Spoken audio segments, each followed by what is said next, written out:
Matt and Greg used to interview movie stars, but now they're doing a podcast.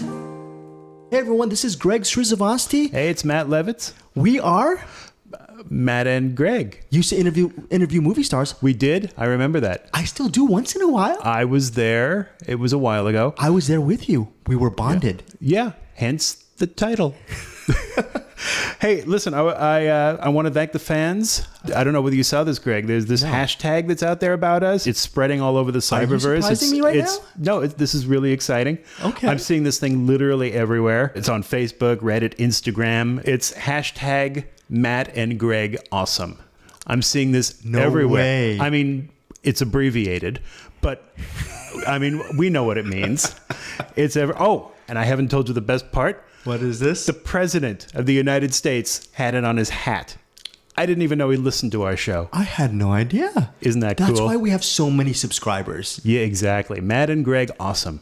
Matt and Greg, awesome. That should have been the real name of our podcast. I'm excited about this episode personally, Matt. It's a great movie. Terminator 2, Judgment Day. So on this episode, we are going to talk to Joe Morton, Robert Patrick, Edward Furlong, James Cameron, Linda Hamilton, and Arnold Schwarzenegger. That's a lot. That's a lot. Joe Morton. When I grew up, I used to love Mr. Joe Morton. Did you? From what? From John Sayles' brother from another planet. I was a huge John Sayles fan growing up. I was an indie guy before I sold out, Matt. I did know that. Yeah, you see, a little surprise You there. were only one guy. I was just Greg. As opposed to now when you're many people. Hashtag Greg not so awesome on that. But so anyway, so we're not going to do Junket Talk because we've got a lot of people to get through. And we're going to get right into it, starting with Joe Morton. Joe Morton, many of you remembered him in Terminator 2 as I haven't seen Terminator 2 forever, but I just remember that there's a really interesting scene in the movie regarding his character. I mean, he's really good in this movie, but I was I don't want to spoil it for people. I'm sure people have seen. People have seen. I think we are well past the statute of spoiler alert. Okay, no spoiler for this movie. Joe's character. This junket, by the way, took place June 24th, 1991. So it's been a little while. I think people have seen it. So no spoiler alerts here. Go ahead. Yeah, it's tragic. I'm still perplexed and sad over his situation. But you know what? Regarding Joe Morton, many of us know him as a character actor who you really couldn't pigeonhole in a lot of. He wasn't the action guy. He wasn't just a straight drama guy. Right. Recently, he won an Emmy Award as guest actor for his role in Scandal. So I mean, his career runs the gamut. And I was looking at some of his older interviews. Actually, yeah, one of the interviews with NPR that really stood out. And this is quote regarding Joe Morton's approach to his career. Quote: "I wanted to put together a career that would be an assembly of different black men who happened to be black. That those characters didn't necessarily have to have any particular meaning or symbolism by being black." And I think when you listen to this interview... Right. So he didn't want to find roles that were written for black men necessarily, but just roles. Right. And just as listeners, as you listen to this interview, you can tell that he did not want to be typecast as just playing a drug dealer or criminal's roles, which were offered to him early in his career. Right. And by doing that, and especially like we mentioned, joking aside, his early collaboration and continuing collaborations with director John Sayles, he did Brother from Another Planet, City of Hope, eventually Lone Star with Sayles. Sayles was one of the guys in Morton's corner, as well as other filmmakers. He eventually carved out an amazing career. Yeah. And he talks about some of those. He does talk in this interview about Brother from Another Planet. Of course, he starred as the brother. He talks about Equal Justice, which is a TV series that he did about a district attorney staff, and it ran from 1990 to 1991. It also featured Sarah Jessica Parker and Jane Kaczmarek from Malcolm in the Middle. He talks about 1998's The Good Mother, starring Diane Keaton and Liam Neeson, which was directed by Leonard Nimoy. Not to be confused with The Good Wife, which he was also in. And then he also talks about City of Hope, which is another John Sayles film that came out a few months after Terminator 2. You know, the quote that you gave, he talks about some of this stuff too in this interview. You're going to hear him talk about the state of black filmmakers in 1991 and some of the directors who were pushing through at the time. And it's kind of a nice time capsule to mark where things were then. Right. Thankfully it is much better now. It's maybe not perfect yet, but certainly better. But it's interesting to hear him in 1991 to talk about this issue that, is still an issue. And I don't know if we should attack this towards the end of the interview, Matt. Maybe you can correct me on the edit, but I think one of the more intriguing parts during the interview was he was talking about this long-standing project that he was about to do, starring Andre Braugher, and it dealt with about the being a black artist living within this milieu, and it was going to be inspired by African-American filmmaker Oscar Micheaux and Thomas Carter. Thomas Carter being the creator of Equal Justice. Unfortunately, that project... It's Thomas Carter of Mars. Thomas Carter of Mars. Wow, Edgar Rice Burroughs reference. Anyways, but unfortunately that project did not come to fruition. Yeah. Nevertheless, but he talks about it in this interview because at the time he thought it was going to happen, and he was excited and really enthusiastic about it. And so he's talking about this thing that he's excited to work on. And of course, all these years later, we listen to it going, what on earth is he talking about? I've never heard of this thing, because it never happened. Nevertheless, it's very interesting. And without further ado, here's some insight into Joe Morton interview for Terminator 2. It might be better to put it... Oh, that side, yeah. Right. There you go. So here we are with Joe Morton. How'd you get this part? Sort of, normal channels. You get a call from my agent who told me about Terminator 2 and said James Cameron is interested in meeting you, and I went down and we had a very long conversation about the script, because I'd read it by then, and about the character. We really got on very well. Actually, we sort of got sidetracked and started talking about computer art, because I have friends who do computer art, and the conversation went well. Then I'm sure he thought, I hope the guy can act. I came back again, and... He hadn't seen Brother from Another Planet? I think he had, but that guy didn't talk, So I came back and we read, and that worked out very nicely, and we talked about who might play my wife, and we talked about Apatha, and it just sort of rolled on. I mean, we just got on. A bit of irony that you're the only one who isn't from another planet, almost. Just about, isn't it? Yeah. Well, I think it's time, which actually gets me to a point, and that was one of the reasons that I liked this movie, is that in most sci-fi films, Richard Pryor used to say years ago that there were never any black people in science fiction movies because he figured that Hollywood thought we wouldn't be around in those days. And this film is sort of the antithesis of that. Not only is Miles Dyson is around, but he actually has some impact on the future, which I think in itself, to have a black man have some impact on global future is a relatively large statement for Hollywood to be making. So that's what I enjoyed a lot. Well, my question was the role conceived yes, as a black absolutely. character? Yes, Okay. it was. Yes, it was.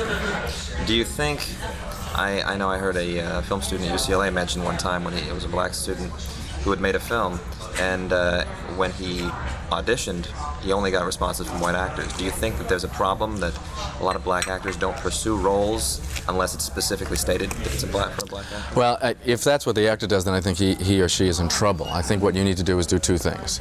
If a script comes down the pike and it's specifically for a black actor to play and it's a good role, then you should go for it. But other things happen as well. Very often I've gotten scripts that people have told me are interesting, and there's a character in it that's not specifically black, and I've gone in and said, actually, this is the character that I would like to play. Case in point would be Equal Justice. I don't know if any of you have seen that, but that character was not written to be a black character. It was originally written to be an Italian character named Mike Corelli, and I was meant to come in and play a kind of Al Sharpton character, which was only going to appear in the pilot. But when I read the script, I liked Mike Corelli so much, I went in and I said, I would like to read for this character. And they said, yeah, okay, fine. And they let me read for it.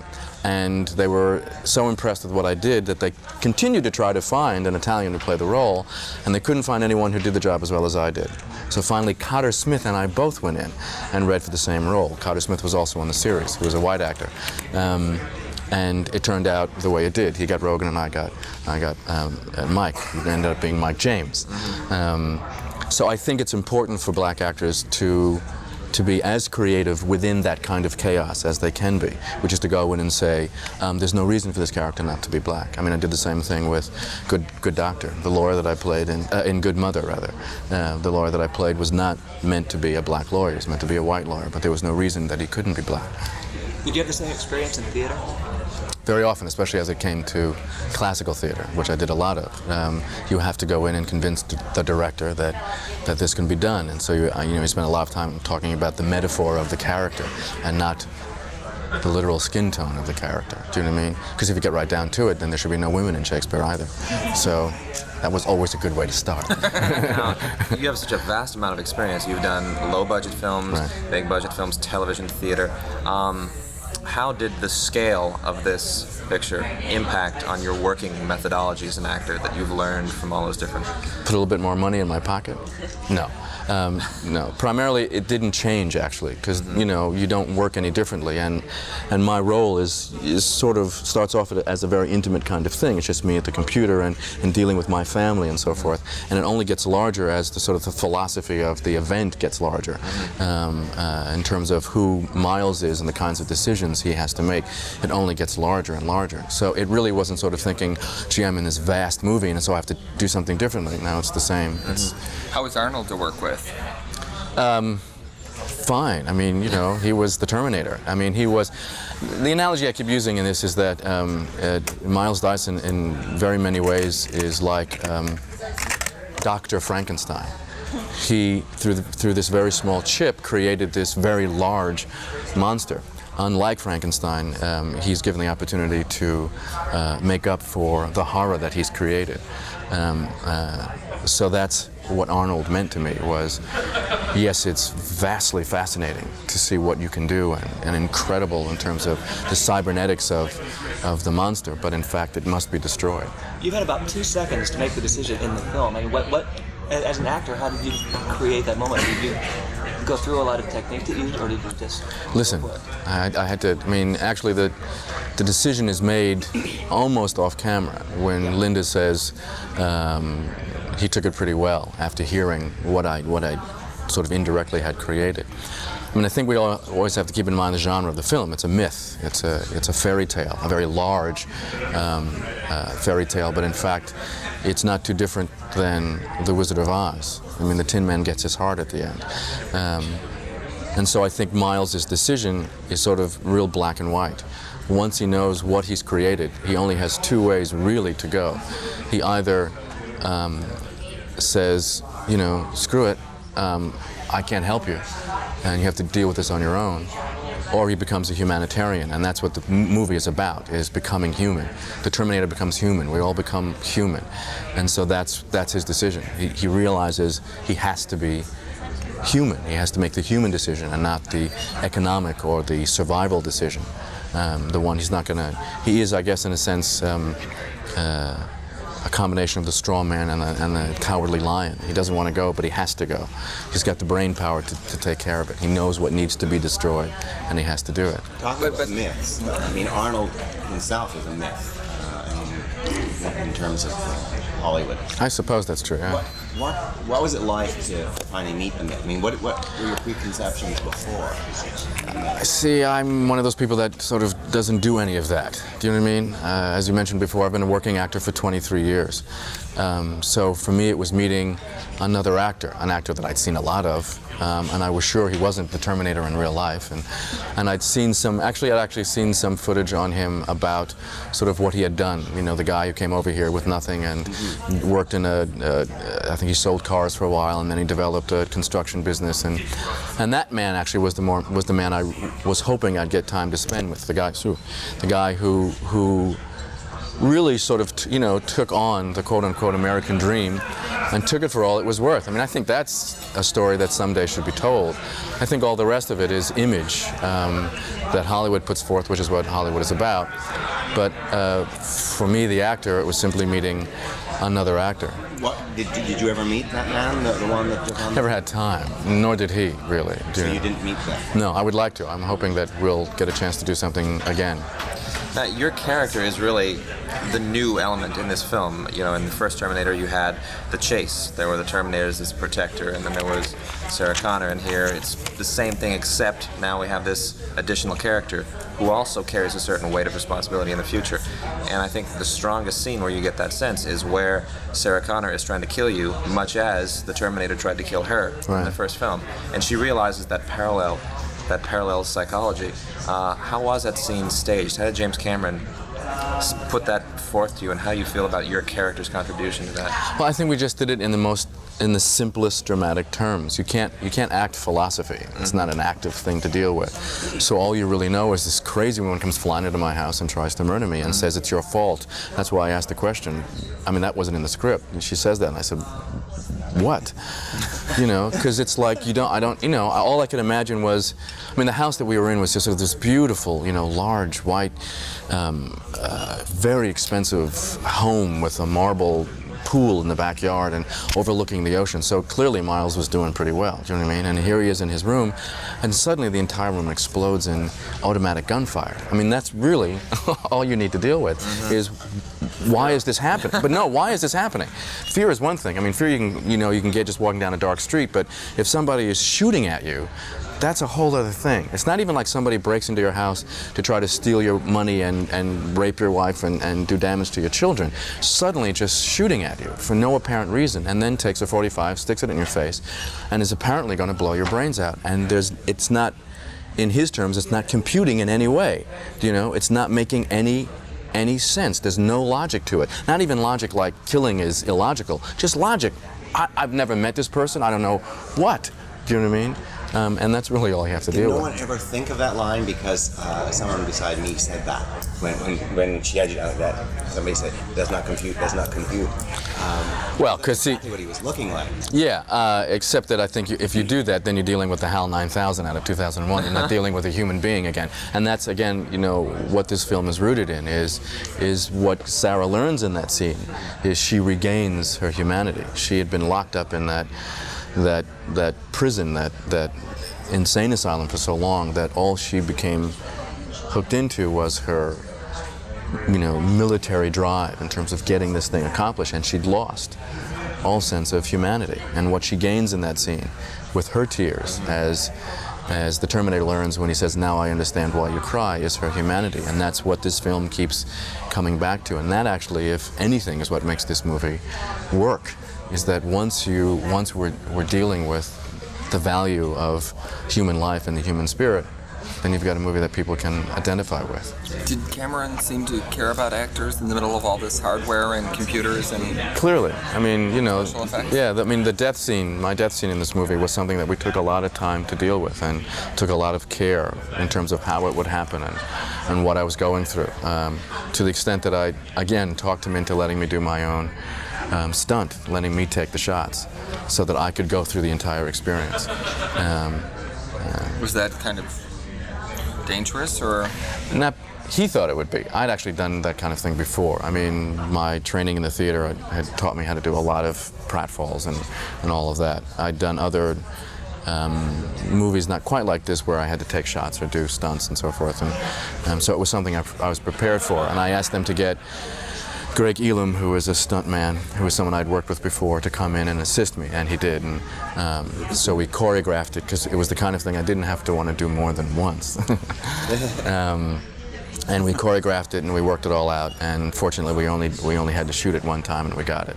Oh, really? Yeah, we got it in one. And this weekend we talked to B.D. Wong. Yeah. And he said that his dream is to have the Asian community accepted by Hollywood the way that the black community is now. They can be written. I would hope that his dream would be that the Asian community be accepted more than the black community is accepted now. He didn't say more than, he said as much as. Do you think that the black community has been accepted? I think clearly more and more, with the presence of Robert Townsend and Spike Lee and Charles Burnett and Eddie Murphy on some levels. There is a greater acceptance of that kind of story. More diversity in terms of the kinds of characters that are being done. My only fear, and this is a personal fear, is that we sort of move from one Amos and Andy story to the other, if you know what I mean. The new one being gang warfare and gangs, and that's my fear, is that we sort of just grab a hold of one idea. It will truly be real once black actors and black directors can tell a wide diversity of stories. And it won't be rooted to sort of what's the commercial thing this week. And Spike is actually the only one that has that kind of freedom. I mean, Robert Townsend's movie, 5 Heartbeats, was very nice, but it was a movie I'd seen in the 50s, do you know what I mean? But it was great that it was Robert Townsend who put it together.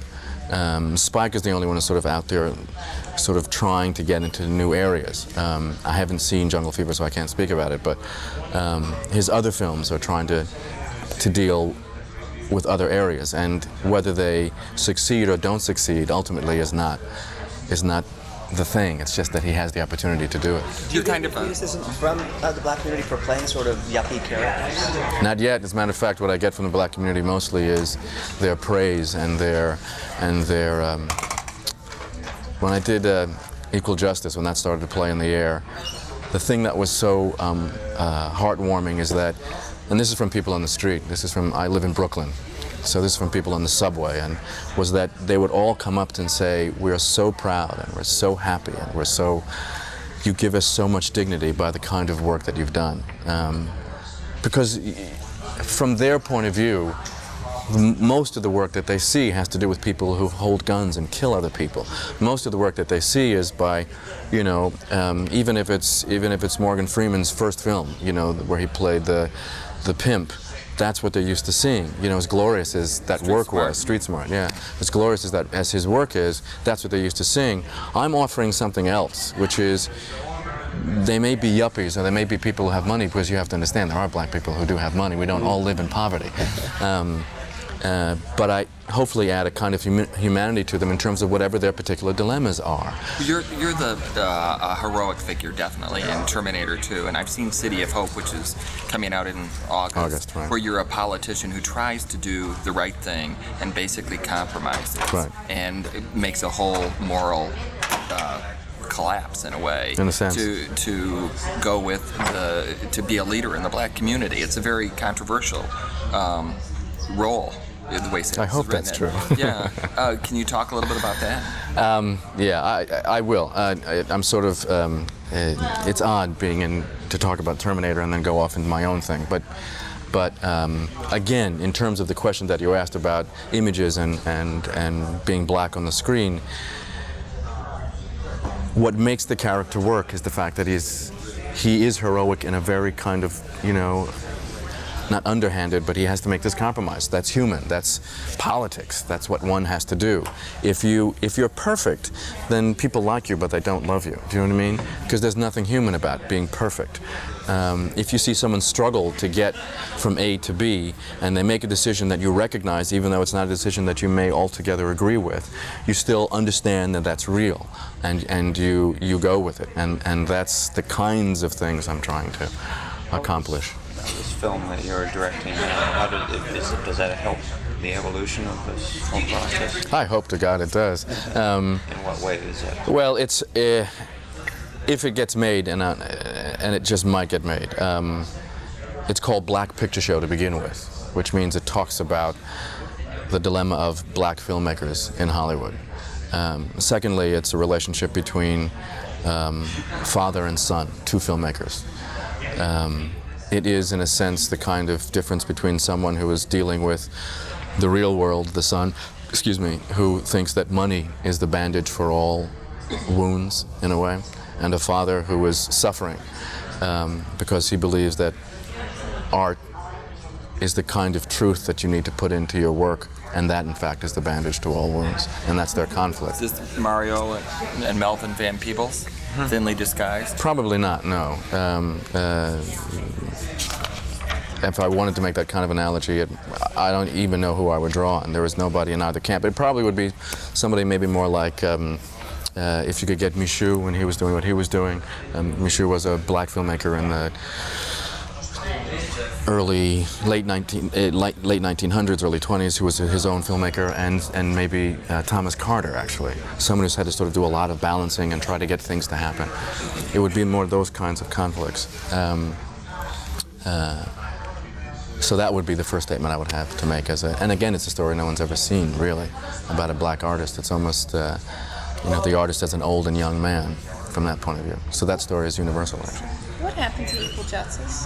What happened to it? Yeah. He got kicked off the air. No, I mean, it's television, and somebody decided that it was probably gonna cost too much money, and advertising costs would probably have to go up, and there were 10 of us. It was very expensive to do, and the reviews aside, it just probably I don't know what the criteria for television is. I really don't. And were you surprised that it was? Not surprised, disappointed, but not surprised. I mean, earlier this season there was a large article in the LA Times that had our picture and 30-something as the front picture, saying that ensemble drama was a thing of the past. At that point, I knew I needed to look for a new job. Twin Peaks and China Beach too. Right, exactly.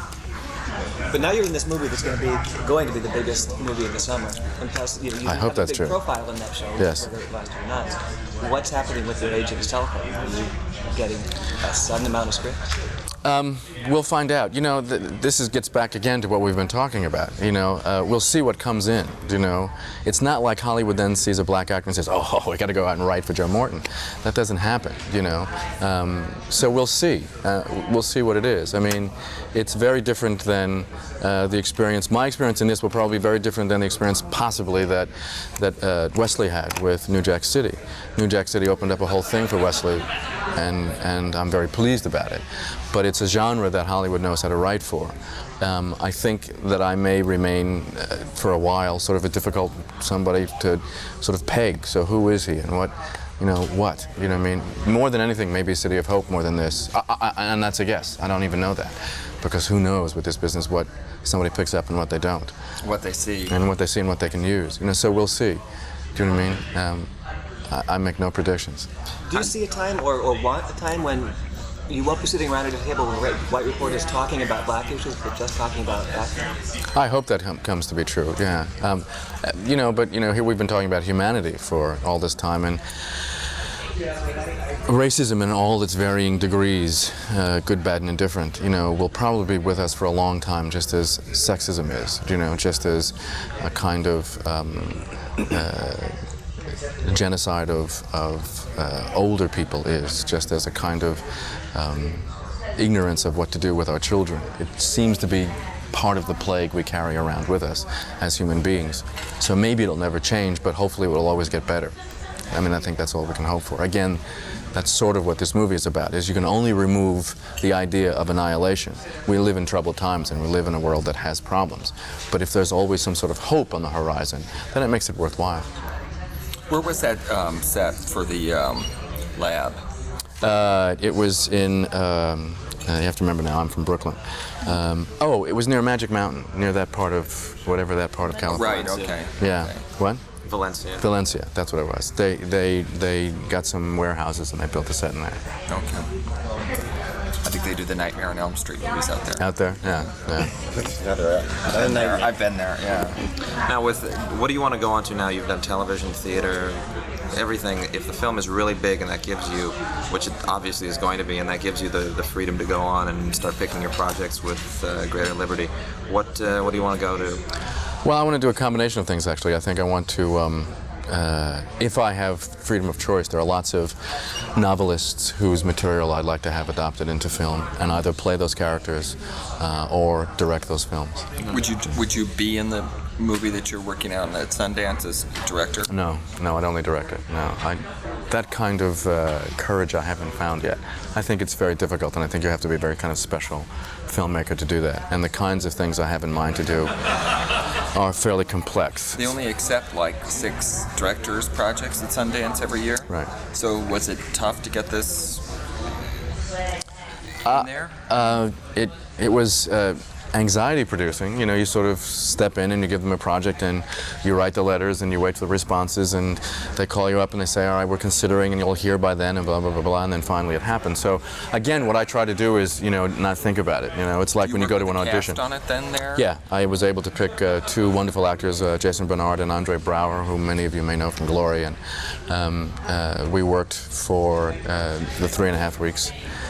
And it was glorious. I mean, it's a situation that anyone who wants to be a filmmaker should put themselves into. So you've done it already then? Yes. Now it's to wait for the second part to see if somebody would finance it. Right. To talk to people about. I've actually gotten some nice responses, so we'll see what happens. Okay. Thanks, Joe. Thank you so much. Thank you. Do I need to? Thank you. Okay, so that was Joe Morton. Greg, you got anything you want to say to help wrap this one up? I think pretty much we wrapped it up with Joe Morton, the first segment, just regarding it's an interesting career and the fact that, again, he's still an award-winning actor and he continues to thrive, even how many years later when spoiler alerts don't matter anymore. Right. Well, I do have one postscript. Okay. He talked about a desire to direct films. It's now, at the time of recording this, 27 years later, and he has not done that yet. But he has directed some television. He did 1 episode of Tribeca, 1 episode of Scandal, and 3 episodes of Eureka. Very cool. So he's got some television directing experience, but he has not yet explored his dream of directing film. Hopefully he will at some point. Speaking of dreams, I think one of the biggest dreams that was achieved with Terminator 2 was the nascent career of Robert Patrick. Yeah, I can't think of anything that he did before Terminator 2. He kind of came out of nowhere, didn't he? Yeah, he came out of nowhere. He did, which he alludes to in the interview, which has some chock full of origin stories behind Robert Patrick. Well, the T-1000 is by far his most iconic role. Even now, looking back, I mean, that's what people know him and remember him for. But he has maintained a pretty steady career, and I wrote down a few of the good ones. Recently, he starred as Cabe Gallo on the television series Scorpion. He also had some good parts on the TV series Sons of Anarchy, True Blood, and From Dusk Till Dawn. I loved him in The Unit, a series co-created by David Mamet and Sean Ryan. I actually watched the entire run of that show. I wrote that down. Yeah, he played Colonel Tom Ryan on The Unit. He was a definite hard ass. Can we say that? Well, I think you just did. I'm sorry. Okay. But it was a great show. He also had some roles in Community, Last Resort, Big Love, which is a good show, Burn Notice, and, of course, The X-Files. When David Duchovny left, remember, he took over as the co-star on that film. Just remember that. Yes. Very good, Matt. I also liked him in a film called Lost Rampage, The Escape of Gary Tyson. I don't know that one. You don't know that one because it was an indie film and he played Gary Tyson. Wait, what are you trying to say? I don't know it because it's indie? Yeah, I'm sorry. I know some indie films. I let that slip out because, Matt's taste in movies. I'm sorry. It's impeccable, by the way. Just kidding. But Gary Tyson was a convict who escaped prison thanks to the help of his sons. And it's a true story about his escape from prison and the succeeding tragedy of that. And he was very good as Gary Tyson. He was playing the character he was a malevolent character. Very good in that movie. Okay. So movies that you've never heard of aside, there are some movies that you have heard of that he's been in. For example, Gangster Squad, Alien Trespass, Bridge to Terabithia, Flags of Our Fathers, Walk the Line, Charlie's Angels, Full Throttle, Spy Kids, The Faculty, Copland, and Die Hard 2. Oh, great in Copland. And also regarding the purposes of this interview, I love one of the quotables from the interview. Okay. I think it's a great piece of advice regarding acting in cinema. You're going to spoil it, aren't you? I'm going to spoil it. It's just one quick quote. All right. And that's quotable. Okay. He said, best way to get started in the business is to play a villain. I don't know if I agree with that. I'm not an actor, but I think that's a really interesting entryway. You are an actor. You're just not a professional actor. I'm sorry. You're going through life acting. Yeah. That was a dig. Folks, I'm crying right now. And also another thing is, you're going to listen to this interview about how much weight he lost for Terminator 2? Yes. If you've been dying to know how much Robert Patrick weighed during the filming of Terminator 2, if it's been driving you crazy for all these years, then do we have an interview for you? You will find that out and more. And more. And look, can we just say before we go into the interview and more, including his early days with Roger Corman, and that was wonderful as well. Right, and also lots of great stories about doing the stunts and the special effects. It's a really good interview. Very good interview. And I'm not going to say without further ado because I said that in segment 1. Okay, so this time with further ado, here is Robert Patrick. I didn't mean to cut you short, but that's exactly what he wanted. When he really finally worked out the parameters, from what I understand, they thought of several different angles that they should go. And I think he thought the most interesting was hey, let's bring in a guy that would be a total contrast. So we tried to play up that. It seems like almost a Japanese technology twist on the Terminator, that here you've got something that's smaller, quicker, faster, more efficient. It's like you're a transistor and Arnold is a vacuum tube. That's a good way to look at it. I like that. How tall are you? 6 foot. And how much do you weigh? During the film, I got down as low as 155, and I don't think I got over 160. I think when I got down to 155, I felt too weak, so I went back up to 160, but that was the weight I was going for. So, and once they got me all cast and, body casted and all that kind of your dimensions, I had to be really kind of I mean, when you're against I Arnold, had to stay that way, yeah. Arnold is physically threatening and imposing, just by the way that he is physically. Is he? No. How do you compete with that? Because you do. Because you're the most terrifying figure on the screen in this film. Well, thank you. What did you do to try? I mean, obviously there's a Kubrick stare. The head's low, your lip from above. I mean, there's certain. It's all those guys. But from your end, you had to take a certain approach to the character to make yourself menacing. Yeah, Jim said just be a sponge. Take ideas from wherever you can take ideas from. So immediately I went to the animal kingdom, and he said, I endorse that. Go for it. See what you can find there. What animal? Any animal. That are predators. Let's put it that way. We'll classify it. So insects, and I knew I had to do everything with my eyes, and I knew everything was going to be very specific and no wasted motion, And I knew that I wanted to stare, and I knew I didn't want to blink. I wanted to lock on. This guy would just lock on. He wouldn't flinch. And so no matter what he went. So I started setting down goals like that. And I have 2 cats, so I watch my cats a lot. I don't know. The last table, they didn't think I looked too much like a cat, so. But in the movements is really what we're going for. And kind of the insect, the patience of the insect, sort of just sitting there watching, no hurry. And also I was thinking, especially with the scene where I have Sarah and I spiked her, and I just wanted it to be really nice and calm and threatening and very monotone and very cold, very sterile, but I wanted him to kind of, where was I? I wanted to just be kind of locked in on her eyes, just gazing at her eyes, like hypnotizing her before I dupe her, before I kill her. So that's where I was thinking. I got off on some really weird levels myself personally. What about the idea of the body cast and stuff? What was that for?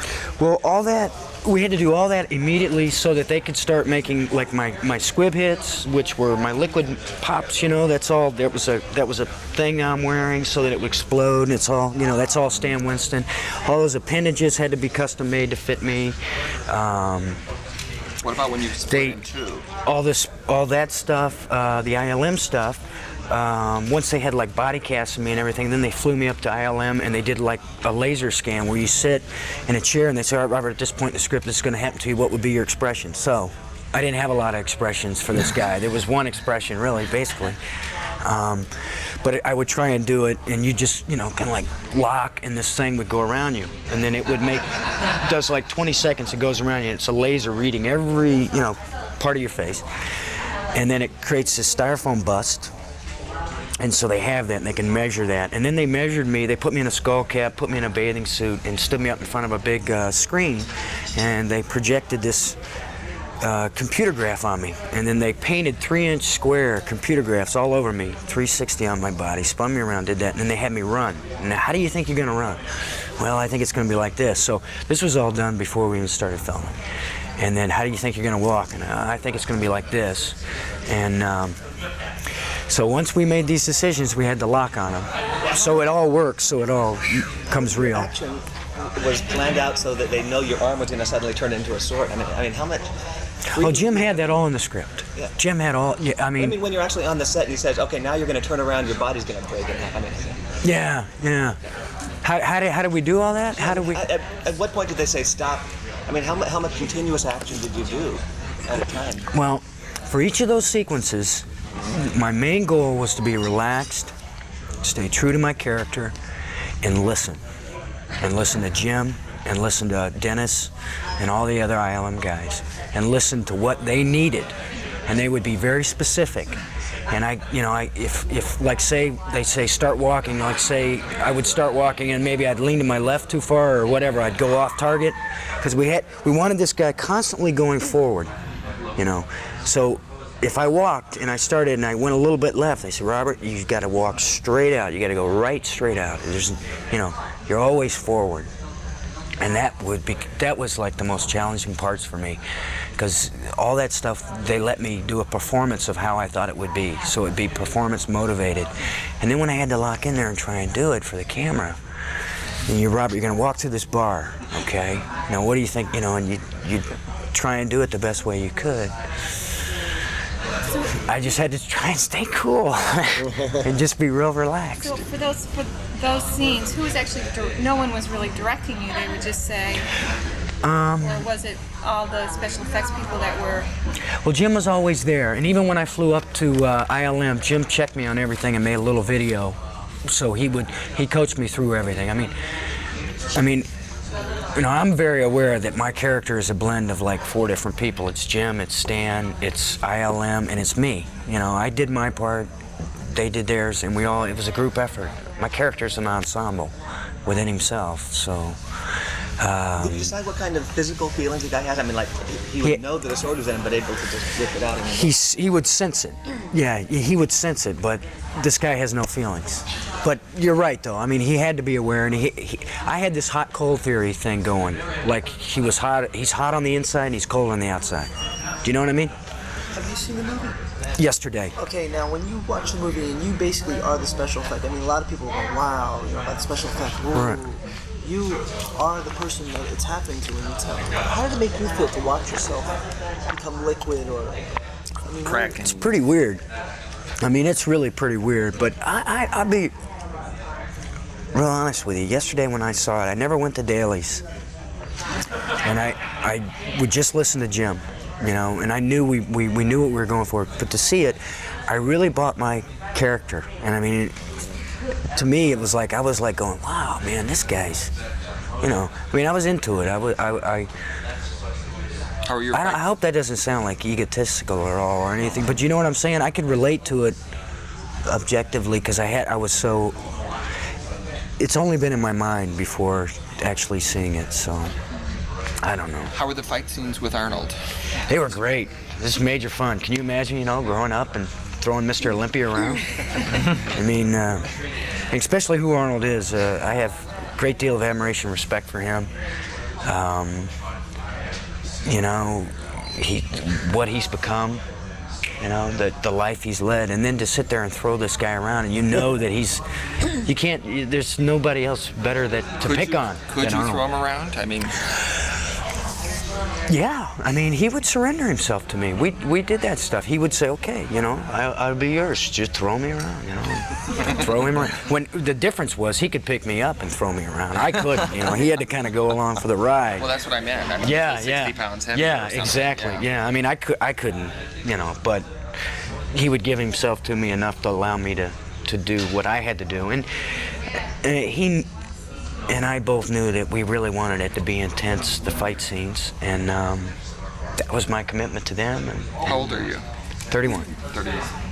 And what about we've been talking a lot about the size and the scale of this movie. It's like the most expensive movie ever made. How did that affect you? I'm oblivious to that. Because you were it. Yeah. You're the expense. I mean, I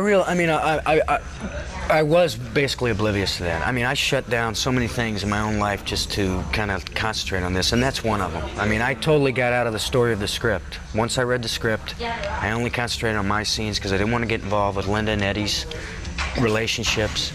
I'm oblivious to the amount to what they're spending. You know, those are the kind of things that you're not really thinking about. You know what I mean? It's not like my main priority. What about on the for the character, and then for me as an actor, it just sort of. What about in the truck when you're racing and on the getaway car when you're trying to get in the back and stuff? Excuse me. Were you really on a car moving when you were back standing there? You know, when I hooked myself up. Yeah. Yeah. That was really. You want to know the process, actually, how we conceived that? That was some good stunt work between Bobby Brown, my stuntman, actually rode the back of the truck, and then, of course, I filmed the inserts. I mean, I did all the running coming up, and then I did the dive, and then at that part, you know, they had a dummy on it, you know, they hooked that on, and then they put me up on a big process film stage, you know, where they project the background image, which is an art in itself, you know, how to light that to match all that kind of stuff. And then I basically did that, and then, of course, they filmed it with Bobby doing it in real action, and then Bobby doing the fall. My stuntman deserves a major pat on the back. Just kidding. He's awesome. And when you've turned into a person with those tentacles, those metal things coming out, how did they film that? I mean, would you sit there and hold a sword and then it would be added later on visual? A lot of that was Stan Winston work that we would put on. You know, I would slip my hand in. It was all custom made to fit me. I see.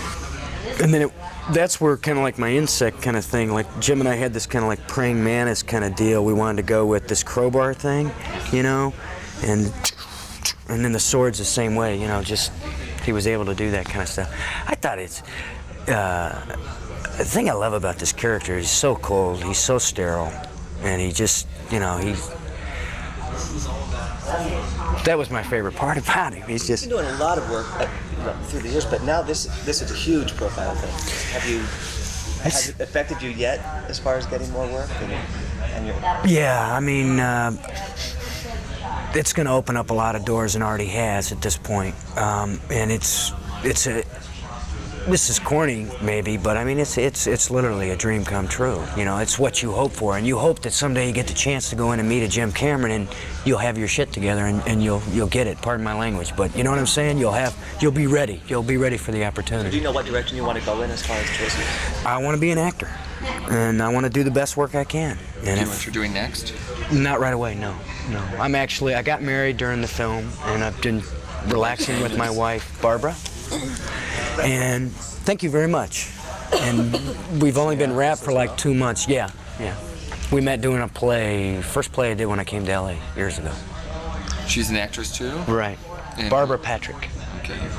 Now, Arnold has done 2 Terminator films. If this really goes over as big as people think it's going to, would you come back and do this all over again as another T-1000 Terminator? If they want me, I'll be here tomorrow. You know, I'll go work for Jim anywhere, anytime, any place. Did you shoot any major scenes that weren't used? There was some stuff I did that wasn't in there. There was one thing in particular that's not there, that maybe I shouldn't even bring it up. Oh, tell us. He goes in and he scopes John's room. And it was a neat little thing where instead of the T-1000 ripping the room apart, he senses everything with his hands. He's just looking around, reading it. And that was the first day I worked. And, you know, I thought it was pretty cool. This was after he would have when he's searching for trying to find information about the kid, instead of he's like sense reading the room, like you know how you go shopping. Foster parents who would have. I go back. You know when I killed a girl. Right. And she says, "Hey, how's Wolfie?" Yeah. Or Arnold says that, and she, "Oh, Wolfie's fine." Boom. That's when you go in there. All right. From there, he changed back. He goes out and he wastes the dog, and then he goes back and he does a search of the room, but. You know, needless to say, we had a lot of stuff that didn't make it to the movie. I thought there was going to be... all the stuff that we shot was in this movie, Gone with the Wind. When we saw the kid throw that piece of metal out the car window and you pick it up, the thing was that he had touched the thing. I thought there was going to be something developed with that. Was there? That was. You're the second person that asked. Never came up. It was not intended to be done. His foot, doesn't he? I mean, it's just a piece of him. But see, I've come in contact with John. So I theoretically I could. Really tightly, so you thought there was something. Yeah, I think it was. They just said, "How does he do it? He's got to touch the person." Right. Well, that's the deal. In a way, it was kind of like a red herring because it threw you off because then you were expecting the kid and you turned into Linda Hamilton. So it kind of threw you off. You're expecting one, and then it kind of comes with the other. And I thought it was well executed at the end. Yeah, it wasn't intended to be done where I become Eddie, and actually, I can only refill my volume weight. So well, that's not true either because Linda's a little smaller than me as well. I'd say. So.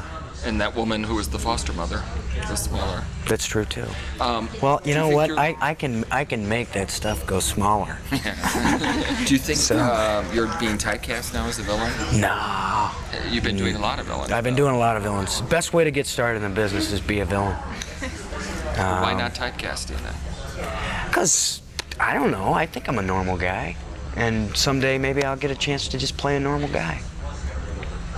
I hope I get to. I don't want to put any limitations on my career, and I just hope I get the opportunity to keep going.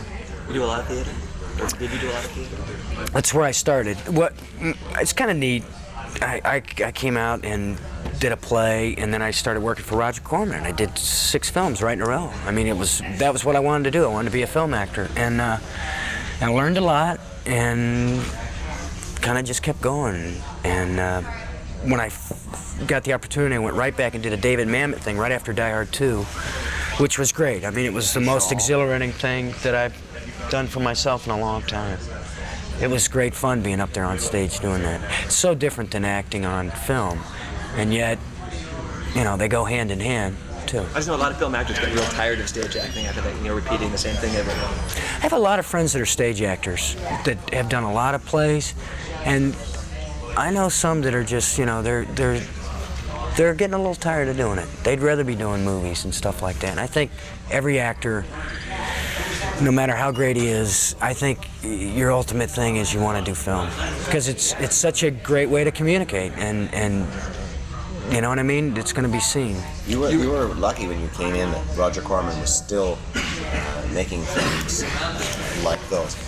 Do you think that now, because films are getting so expensive and we don't have the B-grade, small exploitation studios making films, that's going to hurt the young actor, the person trying to break in?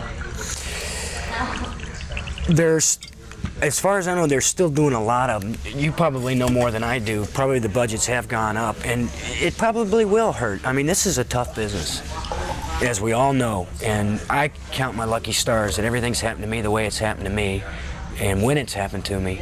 And anybody that ever asked me about wanting to get into this business, if you don't have 100% belief that you can do this, and that you will go through whatever it takes to do it, and I mean, you know, if you have to be poor and live on the streets, or, you know, how bad do you want it? You better be pretty sure how bad you want it, because if you don't want it, you know, how old were you? You're not going to get it. How old were you when you got your first Corman movie? When I got my first Corman movie? I must have been in my 26 something, 27 or something like that, because what is it, 84? Yeah. So were you kicking around before then, trying? I was real lucky. I came, well, like anybody else, I started, you know, like the first thing I did was back when I was in elementary school. That was when I first got the bug that I got bit by, and I subconsciously put it away. And I was very athletic all the way up and, you know, through school and whatnot. So I would do a little work, but it was just something that was kind of like, that's an insecure way to make a business, but maybe someday, if I really want to do it, I'll go for it. And it just kind of hit me at a certain point. I said, that's really what I want to do. Were you driving a truck? No. Like Jim Cameron did when he decided to be a director? No, I did things like paint houses. When I decided I wanted to be a waiter, or decided I wanted to be an actor, excuse me. That's exactly what I did, though. I became a waiter. So I decided, what else? And I did that when I was living in Cleveland. And just started reading Stanislavski and hanging out in drama classes and seeing what it was all about and really watching movies. I've been a fan of movies since I was a kid. You know, growing up in Atlanta, my dad, I can remember going to see at the Atlanta Fox, Gone with the Wind, you know, and all the James Bond movies. And I'd go for the next 2 weeks and play those things out. Anyway, just like anybody else. You and Linda are both here today, head to foot in black. Yeah. Is this a Terminator statement, or is this really? Everything I own is black. Is it? Yeah. I mean, I don't know why. I'm a depressed guy. Did you have a dance training as well? I've had some, but not expressly for this. Yeah, and Jim was actually thinking about some of it, but we never did do it. And I just sort of. Was there any other kind of training besides observing animals? Oh yeah, Wing Chun Wushu and combined Tai Chi was the first things I went to work on. I found my center with a friend of mine that's a master in that in Malibu, and I camped out up there in my truck and worked out with him. Then I did judo with Uzi Gall, weaponry training, and the martial arts is where all the breathing came through. Like, I don't know if you guys notice when I run, it's all through the nose, you know. He's just that kind of thing. So I really learned how to breathe properly, you know, and stay centered, and the focus. Was the weaponry training the same kind that Linda did, or do you train together with?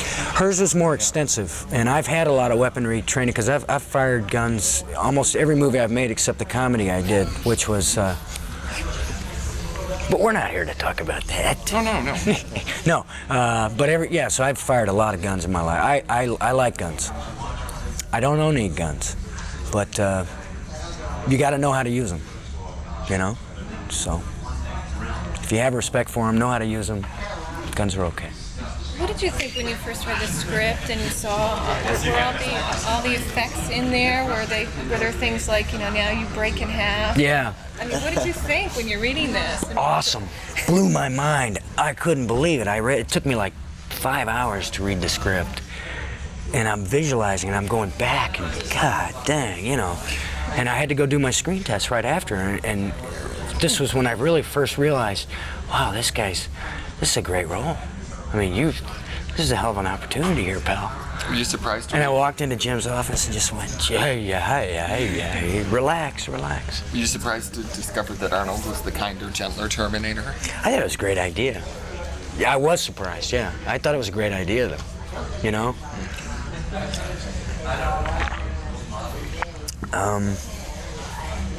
Good twist. What was your toughest scene? There was a lot of tough things. Melting? I think actually probably the hardest thing, because my concentration got messed with, was when I run out of the fire, when I walk out of the fire after the tow truck crashes.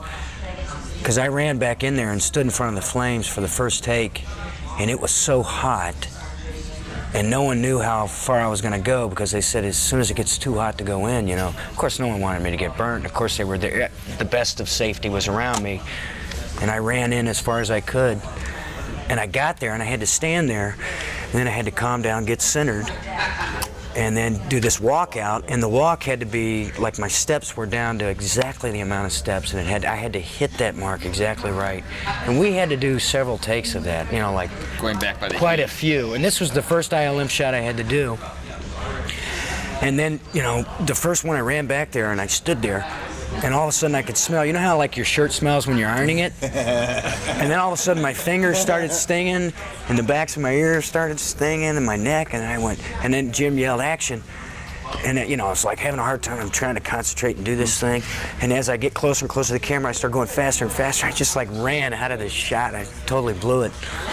What did you have? So then they took me in with a fire blanket and stood me there with the fire blanket, and they'd say, okay, ready, action, and they'd throw that away, and then I'd do it, and it was much more. But that one's, I ran in there too far. It was my, Did you my own overzealousness. Like a silver Mylar suit or something for part of it before you transform?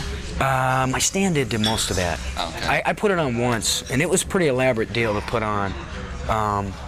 But it, it sucks on your face. That was actually, when I put it on the first time, they had me walk and get in the van, and they drove me over to where Jim was in the canal to show him what I was doing. And I kind of got like claustrophobic, you know what I mean? Having it, because it was my face over my face. And the eyes were like mirrored lenses, And I started really sucking air hard, couldn't get enough air, and said, get me out. Chickened out. Yeah. So they stopped having me do it. Thank you. Hey guys, we're back from Robert Patrick. Matt, you have a lot of insightful things to say as usual regarding Mr. Patrick? I have a few. He mentioned his wife, Barbara Patrick, who also acts. They got married in November 1990, and I'm happy to report that they are still together, which is very unusual in Hollywood. Right. They have 2 kids. As an actress, Barbara is a day player. Her priority has been to raise the kids while her husband has been off making movies. So she was on 1 episode of Chicago Hope, 2 episodes of The X-Files, stuff like that. And this was during seasons 8 and 9, which, as we mentioned earlier, her husband was co-starring as John Doggett, having replaced David Duchovny. Now, the other note that I wrote down, Robert Patrick described a deleted scene where the T-1000 scans John Connor's room. You have to remember, back in 1991, there were no DVDs yet, so there was no place to get deleted scenes. There were no alternative cuts of movies coming out. It was, whatever played in theaters, that's what was going to home video, that's what existed. So they would talk kind of regretfully about the deleted scenes, going, sorry guys, you'll never see it, not knowing that DVD was going to come along and you would eventually see it. Right. So he talked about this scene as if no one would ever see it, but actually you can. There currently exists 3 different cuts of this movie. So there's the theatrical cut, which was shown in theaters. A few years later, the studio released an extended cut on home video. However, the scene that Robert Patrick described is not on the extended cut. It's on a 3rd version. And you have to jump through a bit of a hoop to get to it, but don't worry, I will walk you through it. Wow. You have to pick up either the Ultimate Edition of the film on DVD or the Skynet Edition on Blu-ray. So on either of those, on the main menu, it's going to offer you the 2 cuts of the film, the theatrical version and the special edition. Version number 3 is actually offered on these discs too, but it's a hidden Easter egg, and you have to know the trick in order to get to it. So what you do is you highlight the special edition option so that that's the version that's going to play if you hit select, but don't hit select. Instead, type in the numbers 8, 29, 97. This is not a random number, it's a date. August 29, 1997, which, if you know these films really well, you'll recognize as the date of Judgment Day, when the now self-aware Skynet launches nuclear missiles and decimates the planet. So you enter 8/29/97, and as soon as you type in that number, it opens up the 3rd version of the film, the extended special edition. So suddenly those words will appear on the screen, and you can select it. And that version is where you're going to find the scene that Robert Patrick described in the interview of the T-1000 searching John's room. And that version also has an alternate ending. So there you go. Don't say we never give you anything. That's awesome. I had no idea, man. Well, now you do. Now you have to go out and buy the Blu-ray. Do you have that copy? Maybe. Okay. I don't know. Folks, it's in the other room. It's a very long walk away. My legs, I can't. Folks, Matt's lying. He just doesn't want me to borrow it. Oh, that's so sad. But great information, Matt. Now we're heading to another actor who had a life-changing experience, just as Robert Patrick did. Well, I mean, career-wise. Well, he was pretty young. It doesn't take much to change your life when you're 13, 14 years old. That's true. But he got cast in a pretty major movie, so yeah, I would say this is probably a pretty big deal for him. Edward Furlong is our next actor. Yes, he played the young John Connor. And he was very convincing, as we all know. Yeah, he was great in it. So for now, let's just talk about his film credits, because things kind of went south for him and it got really depressing, and we'll talk about that after the interview. Let's not go into it now. So let's keep it happy and light. What are some of the other things that he's done? Right, happy and light, Matt, and actually acclaimed. If you look at his earlier stuff, just on a popcorn level, Pet Sematary 2. Sure. Right, on a critically acclaimed level as well. He co-starred with Jeff Bridges in Jeff Bridges' just Labor of Love project, American Heart. Yep. He was excellent in Little Odessa, an early film from director James Gray starring Tim Roth. And I actually interviewed Furlong and the rest of the cast for Little Odessa way back when. I'm probably sure you did too. I don't think I was at that one. Okay, and also interviewed him for John Waters' film Pecker. I mean, and also a lot of people remember, I think fans of Furlong and Edward Norton obviously remember that really I don't even want to say, almost iconic film to me, American History X, such an important acclaimed film, controversial at the time of its release. Yeah. And, a lot of these films that you've been mentioning, he won awards for, and I had made some notes about this. Furlong won Saturn and MTV Movie Awards for playing John Connor. Then the following year, he was nominated for an Independent Spirit Award for American Heart with Jeff Bridges, and a second Saturn Award nomination for Pet Sematary 2. He won a Young Artist Award for Home of Our Own with Kathy Bates. Okay. And then he was nominated for an ACCA and a Young Artist Award for American History X. Wow. So a lot of nominations and awards for this very young actor at this early time of his life. And I was never a big Kiss fan. I believe were you a big Kiss fan, man? But Detroit Rock City, that was another film towards it. Sure. Released in 1999. So this was just June. Yeah, I never saw it, but I remember. Oh, okay. I remember it existed. It existed. Yeah, really cool film. So, yeah, this interview goes back to the time when Edward Furlong is obviously starting his career in the business. And what's interesting about not just movies. I've got a note here. In 1992, 1 year after this junket, he launched a successful music career in Japan. Really? Yep. His debut song, Hold On Tight, even beat Whitney Houston's I Will Always Love You to #1 on the Japanese charts. I had no idea. The stuff you pull out, Mr. Levitz. And if you're an Aerosmith fan, you might remember Furlong as the star of the music video for the song Livin' on the Edge. Oh, right. Yeah, of course, that video also featured a naked Steven Tyler unzipped all the way down his body, so who can remember anything that came after that nightmare seared itself into your retinas? You just did that right now. But for me, and also listeners, going into this interview, this is very interesting. Though he was young at the time, it's a very frank interview about his youth living in Highland Park, California. There's a situation where he and his friends get mugged. So a lot of his youth is really brought out into this interview. It's a very interesting look at his life. And life. Here's a little fun fact. According to IMDb's official biography, Edward Furlong usually plays characters that say man a lot. Really? That's what it says. Well, man? Well, a language warning. He does swear a little bit. Okay. Well, can I tell you something, man? Could you? Here's Edward Furlong. And you'll be 13 or 14. 14.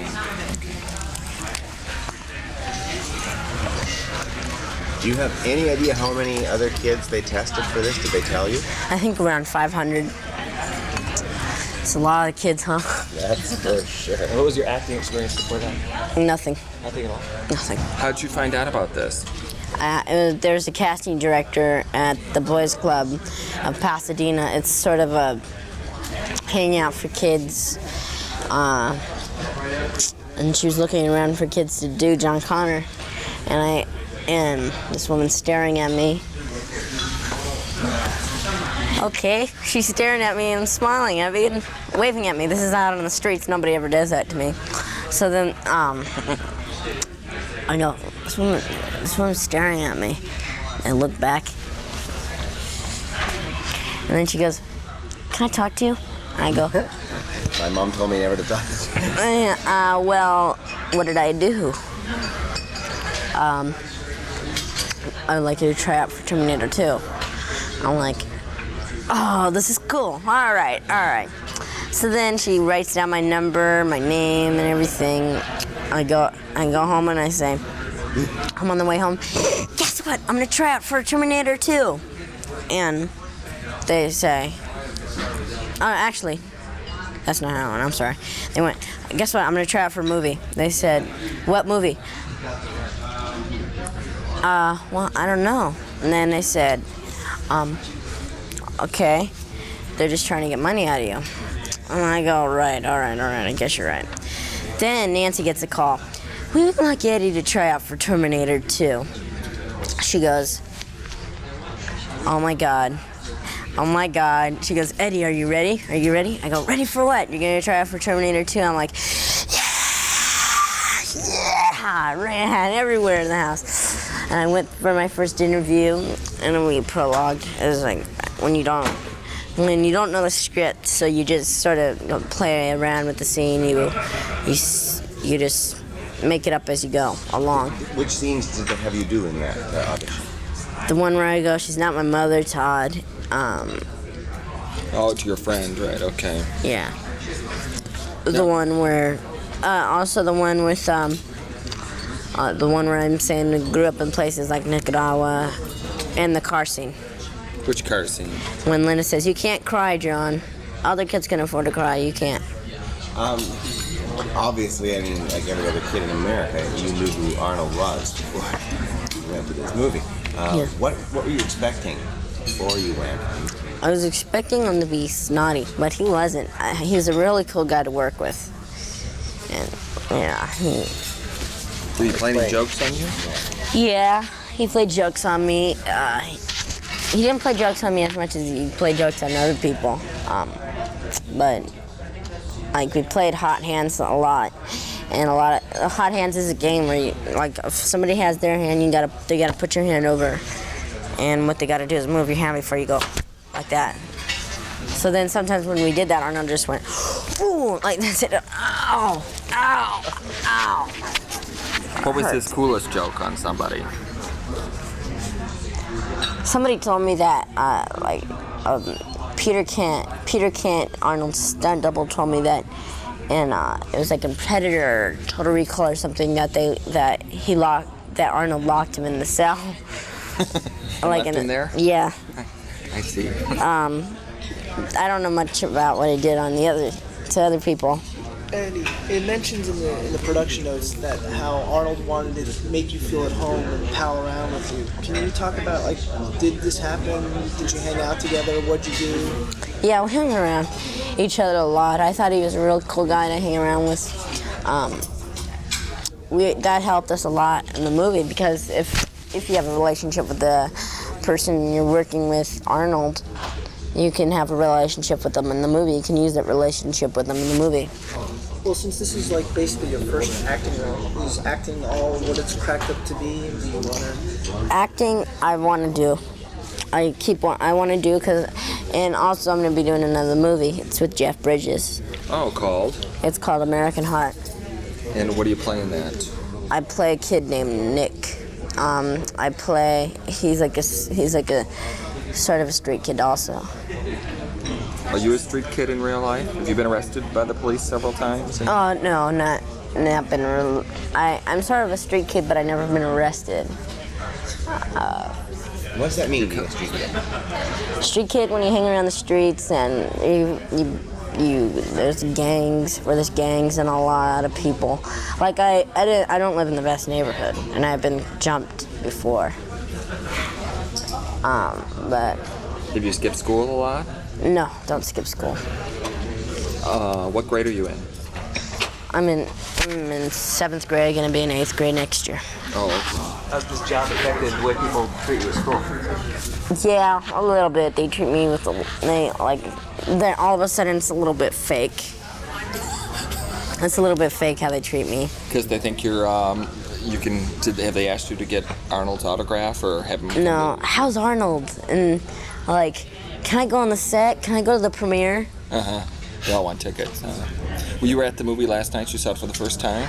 Yeah. What was your You seem disgusted when you say that. What's your reaction there? My reaction? I loved the movie. I loved it a lot. Except the whole time I was going to Nancy every time I came on. Oh God, I hate myself. It's so much bigger than life? Yeah. Because you're very good. Thanks. Yeah, it's just I'm a real self-conscious person. I'm sort of like. Who's Nancy? Nancy's my aunt. And you live with your aunt and uncle? Yes. And did you see the first Terminator film when it came out? Or did you see it on video later? Because you were really young when it came out. You're too young to see this I one. saw it on video. Yeah. Now, did James Cameron show it to you on the big screen just to let you know what it was like the first time? Or what kind of preparation did he go through to get you set up for the story? We went through rehearsals, but Arnold had he had a screening over at his house, which was really weird. He had a screening over at his house of Terminator 2, and I got invited. So I went over his house, and I'm like thinking, I'm in Arnold Schwarzenegger's house. Oh, God. It's huge. And I said there's pictures of John F. Kennedy. The Kennedys. I mean, there's the picture of the president in the 60s, like a famous president, John F. Kennedy and stuff like that. And I love you notes from John F. Kennedy. God, I was like, wow. You meet Maria? Yeah, I met Maria. Actually, it was a bit more weird to meet Maria than Arnold, because Maria's like a Kennedy. And she's like, wow, she's rich. But when you hung out with Arnold, where did you guys go? What kind of things did you go to? Video arcades and things like that? Where did he go? When I hung out around with Arnold, we just hung around the set, talked to each other, talked about the scenes. What was your toughest scene, do you think? The toughest scene was the car scene where I had to cry in the back seat, and she goes, "You can't cry." But I guess that turned out pretty well. Well, your acting is actually very good. I mean, what did they teach you about acting, or did they just say go and tell you what to do? No. Well, what they did was they told me what to do, and Jim said, just be yourself. Don't get all over acting. Don't get all nervous and go, oh, look. So what I did was sort of use my real life experiences and how I would cry if this was really happening. Well, a lot of times use other actors? I mean, you were working with Linda a lot. I mean, how would she help you in a scene if you were having an emotional scene together? She would just say it's all right, and Linda's a pretty good she's a really good actress, so all I have to do is like feed from her, and give and take, you know. It's just, if you're working with somebody who's a bad actor, it's sort of hard, you know. It doesn't look real, but when Linda's doing a really good job acting, you can be there with her, you know. You can sort of be like it's real life. Mm-hmm. Be there for the moment. Yeah. As they say. Yeah. In the business. Do you want to take acting classes, or do you want to just stay away from them? Continue doing it? I don't know. I'm gonna probably take acting classes, except I don't know if I'll have time though, because I'm doing like another film. If this other film's pretty good, I don't know. I might do it. Is it the one with Jeff Bridges? Is that a thriller or? No, it's just it's a tearjerker. I see. What does a 13, 14-year-old do when you're not doing this? Like, I'm trying to think back when I was 13 or 14. 13 and 14. You go to the arcade with friends, flirt around with girls, you go to the mall, talk about how weird your parents are, talk on the phone, make the phone bill $700 or $800, and mainly what I did was flirt around with girls. I was like girlfriend? I had one before, but after this movie, I didn't have any time because I was so busy. She got tired of me not calling her and everything. So, but I'm going to the premiere with Soleil Moon Frye. Okay. Soleil Moon Frye from that producer, right? Yeah, she looks cool now. And and did Arnold give you any advice on how to handle girls? Well, yeah. I didn't listen to it, but yeah. What did he say? He said, like, you got just pull them and kiss them and stuff like that. Even if I didn't know the girl that well, like if I don't even know her name. I mean, God, you gotta give me a couple of days. God. Jeez. So you didn't listen to him? How'd you learn to ride a motorcycle? I learned how to ride a motorcycle, but it was like having, at first I had training wheels and big old suit on just to keep me protected, and then after a while I took off the little bits of the suit. And then, after that, Joel started getting off the bike. Joel Kramer used to sit on the back of the bike with me, and then after a while I was riding the bike alone with training wheels, and then after a while they took off the training wheels and then had a cord with me riding around alone.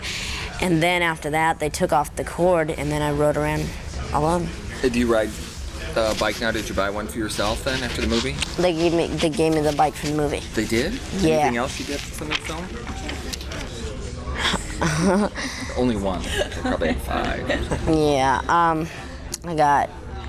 Yeah, after this movie, I got a lot of presents. I did pretty good this Christmas. I got a video camera. Yeah, he gave me a video camera. A Sony? Yeah, it's like a Sony Handycam thing. How long did you work on the movie? I worked on it for a while, about 3 months, 4 months? 5, 6 months? About around 5 or 6. I don't know. How much time did you have to spend with the tutor on the set? On the tutor? At the tutor, I had to have 3 hours of school every day with the tutor. What are you going to do with the money that you might get, or you might not get it now, or have you thought about what you want? Or? Use it on college. What's your best subject? My favorite subject, literature. So you can buy some more CDs. It's mentioned that you have a compact disc collection. How many are we talking, and who are the artists? Well, I have like Digital Underground, Janet Jackson, Madonna. Robert Patrick gave me the CD player for the ending of the movie, and that was real nice. He was really nice about that, and that's the good thing about this movie is like Robert Patrick.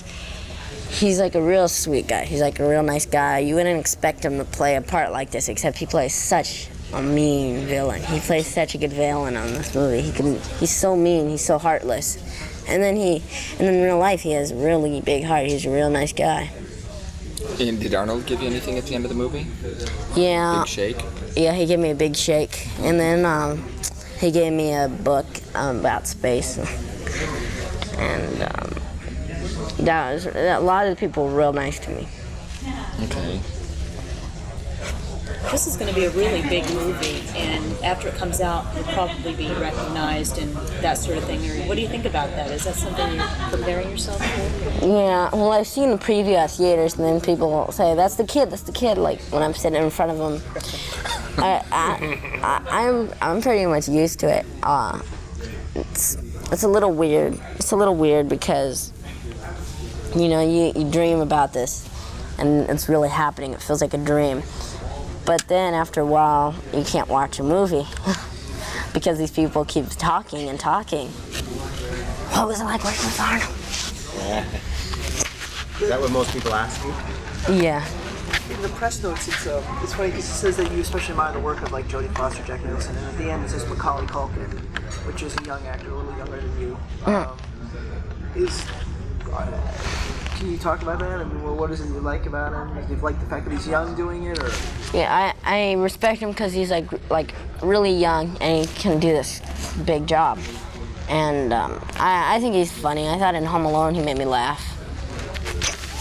I haven't seen too much of his work, but he's like I respect him because he's like a real young kid and he can do this big job. Is there anybody you'd want to meet now that you're getting to be famous? Is there somebody that, Soleil Moon Frye is pretty good, but is there anybody else? Jodie. Jodie. Yeah. Jodie. Yeah. Do you have a favorite Jodie Foster movie? Silence of the Lambs. You have no trouble getting into R-rated movies? No, not really. Just go in the movies. All I want is the money now. I see. Here, okay.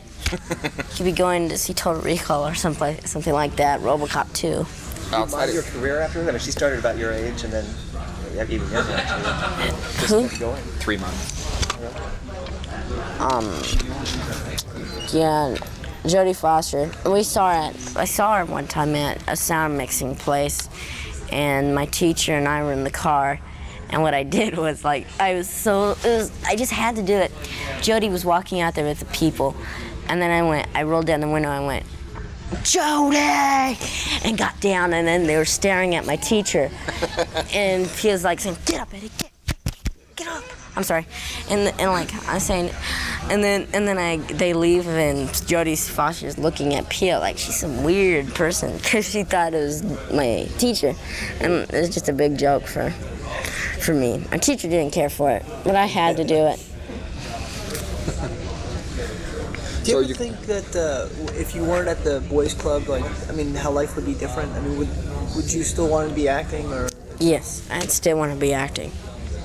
I always wanted to act before, except I just never tried, really. Because this sounds like one of those, you used to hear about these stories in the 30s or the 40s of Hollywood being discovered. And this is like talking about being discovered. You're writing the book right here. Right. So it's weird. Did she tell you what it was about you that made her look at you, or did she say why? Yeah, because I look a lot like Linda Hamilton and Michael Biehn.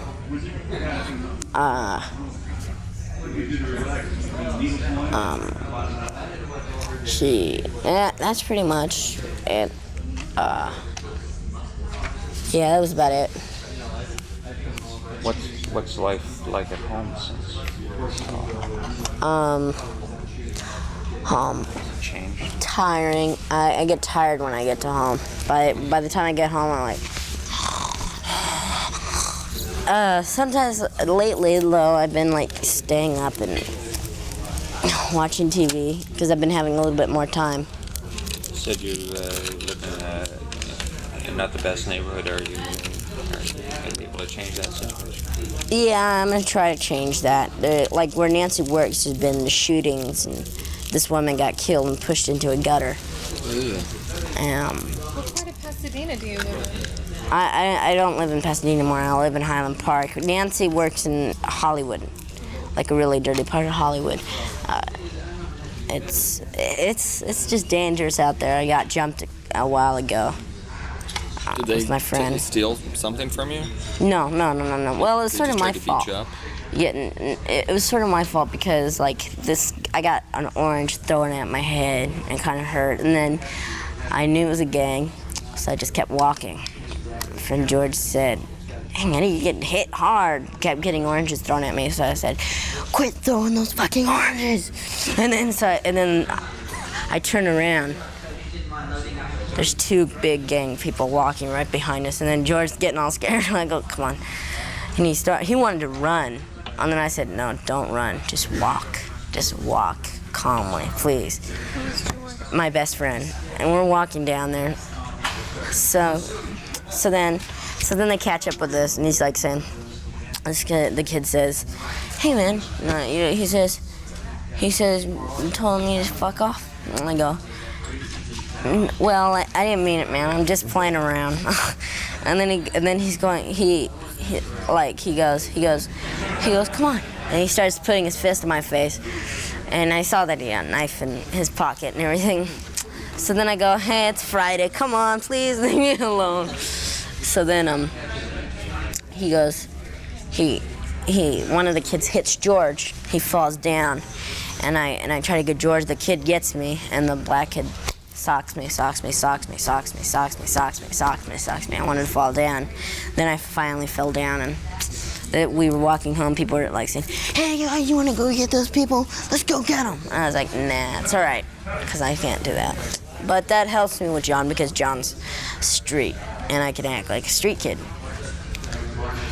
Yeah. And it's a really good movie. Yeah. Were there any scenes cut out that you remember doing that you missed? Yeah, there's one scene. I don't want to say too much about that scene. But there was only one scene that was cut out. Okay, everybody, thanks very much. Thank you. So that was a nice story, huh? Getting beaten up by gang members? LA is fun. I love. We can't do the sound. No. We can't do the song. There's copyright issues. Oh, Get in big trouble. I know. So that was Edward Furlong. Greg, you have any postscripts for him? No postscripts. Obviously, we know the problems with drugs and domestic abuse. And yeah, I'm going to get into that a little bit. Okay. So at one point, he hinted that he was getting ready to do another movie that wasn't American Heart, but he didn't say what it was. Looking at his filmography and the dates that things came out, that had to have been Pet Sematary 2, because it's the only other film that came out in that same time period. He also talked about how he had been dating a girl, but she dumped him because he didn't have time for her. And he said he was going to the premiere with Punky Brewster actress Soleil, how do you pronounce it? Soleil Moon Frye. Her, yes. There was a bit of a smokescreen going on there. We now know that on the set of Terminator 2, he hooked up with his tutor, Jacqueline Louise Domack. He was 13 and she was 26, literally twice his age. Furlong's uncle and guardian, Sean Furlong, filed a complaint against Domack for statutory rape, but he was unsuccessful in having her prosecuted. Eddie and Jacqueline lived together for 7 years until 1998, and during that time she became his manager. But then things got ugly. She took him to court in 1999 claiming assault, and also that he hadn't been paying her, so she requested 15% of Furlong's earnings for the past 3 years. His troubles did not end there. He's got a very long story, and I actually spent several hours researching it and writing it all up to tell you guys, but it just got so depressing and disturbing that I decided I didn't want to go that in-depth into it, and I deleted the whole thing. Mm-hmm. If you want to drive down that rabbit hole yourself, be my guest. It's all very easily accessible on the web. I'll just say that it involves many years of cocaine and heroin, him committing a whole lot of violence against women, alleged child endangerment against his son, violating restraining orders, overdoses, jail time, and bankruptcy. He's been through some terrible times, and he's done many horrific things, as folks battling demons often do. He's a real cautionary tale, which is already a tragedy when it happens to anyone, but I don't know. It just feels so much worse after listening to those 20 minutes with that bright-eyed, enthusiastic 14-year-old. So, hey, Merry Christmas, everybody. I actually have no idea when people will be listening to this, so let's just assume it's Christmas. Yay, Christmas. I'm literally depressed, and I refuse to go on with the show, Matt. All right. Thanks for listening, everybody. We'll see you next time. Can we say a lighter note, or without further ado? No, we can't see either of those things. Those are both copywritten. You can't sing I Love L.A. You can't say Without Further Ado. We have permission to say a very limited amount of things. I will say there is a lot of insight within Terminator 2. One of the first pieces of insight is coming up now is James Cameron. There's some really interesting stuff that he has to say during the interview. Yes, writer-director James Cameron. Writer-director. Yep. Now, remember, when he talks about Arnold Schwarzenegger, it's only as an actor. Okay, this was 1991, and Arnold was not a politician yet. So if you're wondering why he isn't saying anything about Arnold the politician, he didn't exist yet. He was just an actor back then. He is also going to talk a little bit about Gail Ann Hurd. Gail was the producer of this movie, as well as the first Terminator, Aliens, and The Abyss. She and James Cameron were married from 1985 to 1989, so at the time of this junket, they had been divorced for 2 years, but they were still working together. He says nice things about her, but this was the last movie they worked on together. And by the way, Gail Ann Hurd is still around. She's currently the executive producer of both The Walking Dead and Fear the Walking Dead. And Greg, I'm sure you can tell us who Gail Ann Hurd was married to from 1991 to 1993 and has a kid with? I have no idea. Brian De Palma. Yes. Brian De Palma, folks, not like me and Matt do much personal information stuff here with the podcast. He's my favorite filmmaker. Yep. And I'm a bit aghast that Mr. Levitz did not mention her best film, not Terminator, 2, or any of the Walking Dead stuff. She's the producer of Brian De Palma's classic film, Raising Cain. There you go. Matt's looking at me stone-faced. I did know that Brian De Palma was one of your favorites, which is why I figured you would know the answer to that question. Of course, I know the answer, and I love her forever for producing Raising Cain, which, by the way, in all fairness, most people think that and Bonfire of the Vanities is among his worst work. But this is not a Brian De Palma piece. This is a James Cameron piece, most importantly. Right. Listening to this interview, I like him even more because I had no idea he was a Marvel fan growing up. Well, Marvel over DC. And then I also, he talks about Terminator 2 as not just this really expensive, big budget tentpole film, but he looks at it as the theme of the importance of human life. You were talking about the Skynet, the dates of the world ending. The Terminator 2 has a lot of really prescient, humanistic themes to it, which he addresses during the interview. And I think we'll get to this in the postscript, but going into this interview, a little bit of a teaser, he does answer the question, which someone, not me and neither me or Matt asked this question, but someone really brave asked Mr. Cameron if he actually did have a temper, which he addresses directly. Yeah, which I have heard that he does. But, he makes brilliant films. So it's kind of hard to fault him for it. And would you fault anyone for working 14 hours a day, Matt, 7 days a week for a year? I think he doesn't suffer fools. And I think he expects everyone to work as hard as he does. Yes. And he is a workaholic, and he does care deeply about the product. And I think anytime somebody drops the ball and gets in the way of his momentum, it drives him crazy. Right. And finally, there's going to be a lot of stuff that he'll cover. We're going to cover a couple of these things in the postscript, but another little teaser. If you're also a huge fan of The Abyss, which I am, I don't know if you are, Matt. Yeah, I saw it at a test screening. Wow. Like months before it opened, where it had the original ending. And when it opened in theaters, it had a completely different ending and it felt like a different movie. But now, of course, on Blu-ray, DVD, you can see both versions. That is cool. We will talk a little bit more about Cameron on the postscript, but I was going to say without further ado or with further ado, but Matt, why don't you take it off and say? Oh, it's too late. You ruined it. Without ruining things further, here is James Cameron. It was actually very similar. Arnold has improved himself, quite a bit as an actor through hard work and discipline. But like most actors, he needs a director to stand outside and say, what you're doing is right, or you if you did it like this. So there was still that give and take. I suppose what I was subconsciously worried about was coming into it and finding out that Arnold now said, Jim, I created the Terminator. I know what to do. You don't have to say anything. Just set up the camera. But it wasn't like that at all. He wanted this to be the absolute best possible movie it could be.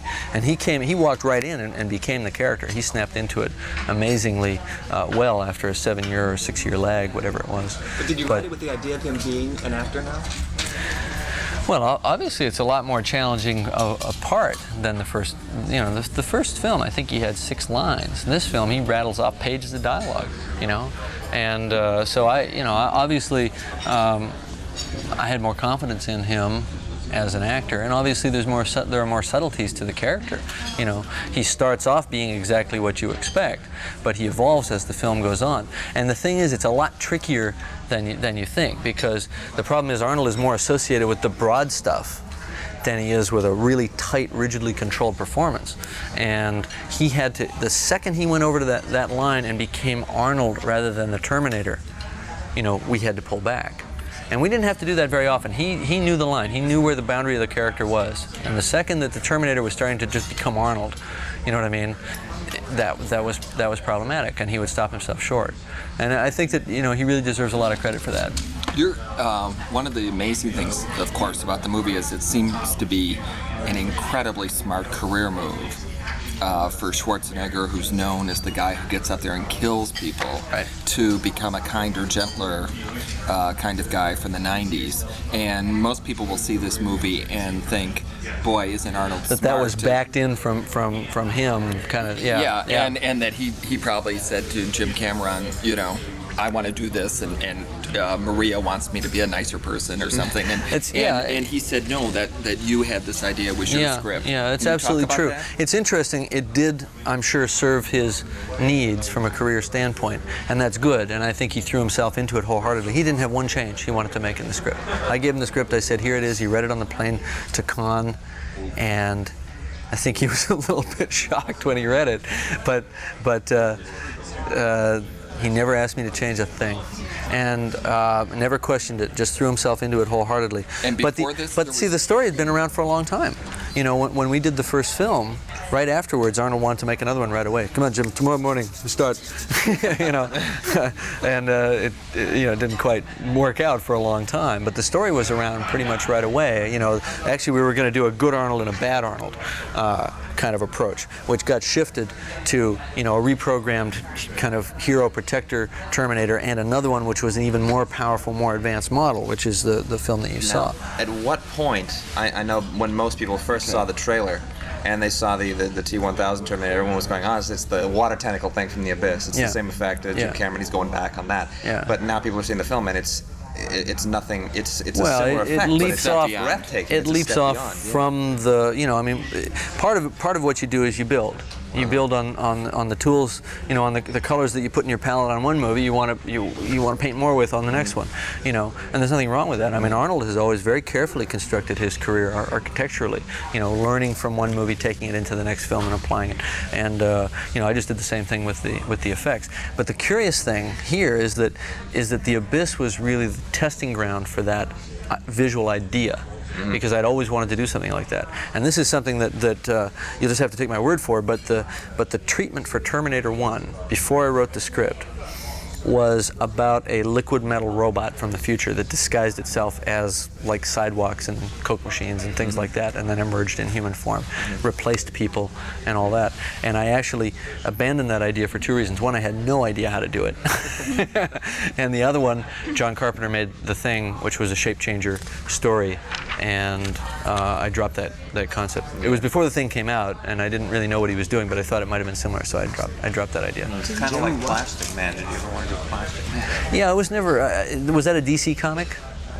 Okay, because I never read the DC comic. I only read the Marvel comics. For me, it was Mr. Fantastic from the Fantastic Four, stretch. Why didn't you have Arnold do both robots? I think Arnold actually wanted to do it until I pointed out to him that on this film he was in makeup, I think, a total of about 39 hours throughout the shooting period, and it would have been like twice that. So. Can you talk about your role? No, that wasn't. Sorry, let me really answer that question. I actually thought it would be too much of a gimmick, and that for me to really care about the Terminator as a hero, I had to put him in jeopardy. I had to have him be the underdog, and I wasn't going to be scared of just another version of him. You know what I mean? I mean, it's an interesting problem. You're fighting yourself, so how can you win? Because the other guy's always going to be equal, and it's just a question of luck who wins. But that, to me, is not an interesting dramatic problem. A more interesting dramatic problem is the Terminator, who you believe is unstoppable, is suddenly up against something that he can't fight. And the scene where he turns and runs in the mental hospital, and the worm turns, and he's now on the run, and it becomes a chase movie, as opposed to him being the relentless pursuer, to me was an interesting thing to see happen. And the only way that I would invest in it is if I was afraid for him. You know, I don't know if we accomplished that, because Arnold's pretty, you know, he looks like he can take care of himself. But that's what's so exciting, is that he looks as though he can, but as soon as he gets up against this guy, you see. Put him in jeopardy. Yeah, exactly. That's what I wanted. That's what I wanted to try to accomplish. Of course, the challenge was, what do you come up with that is going to scare a Terminator? You know. Now, was there ever? Let me answer his question first. I just want to talk about the actual yours and William Wisher's script. Has a lot of social commentary. This movie. Can you talk about?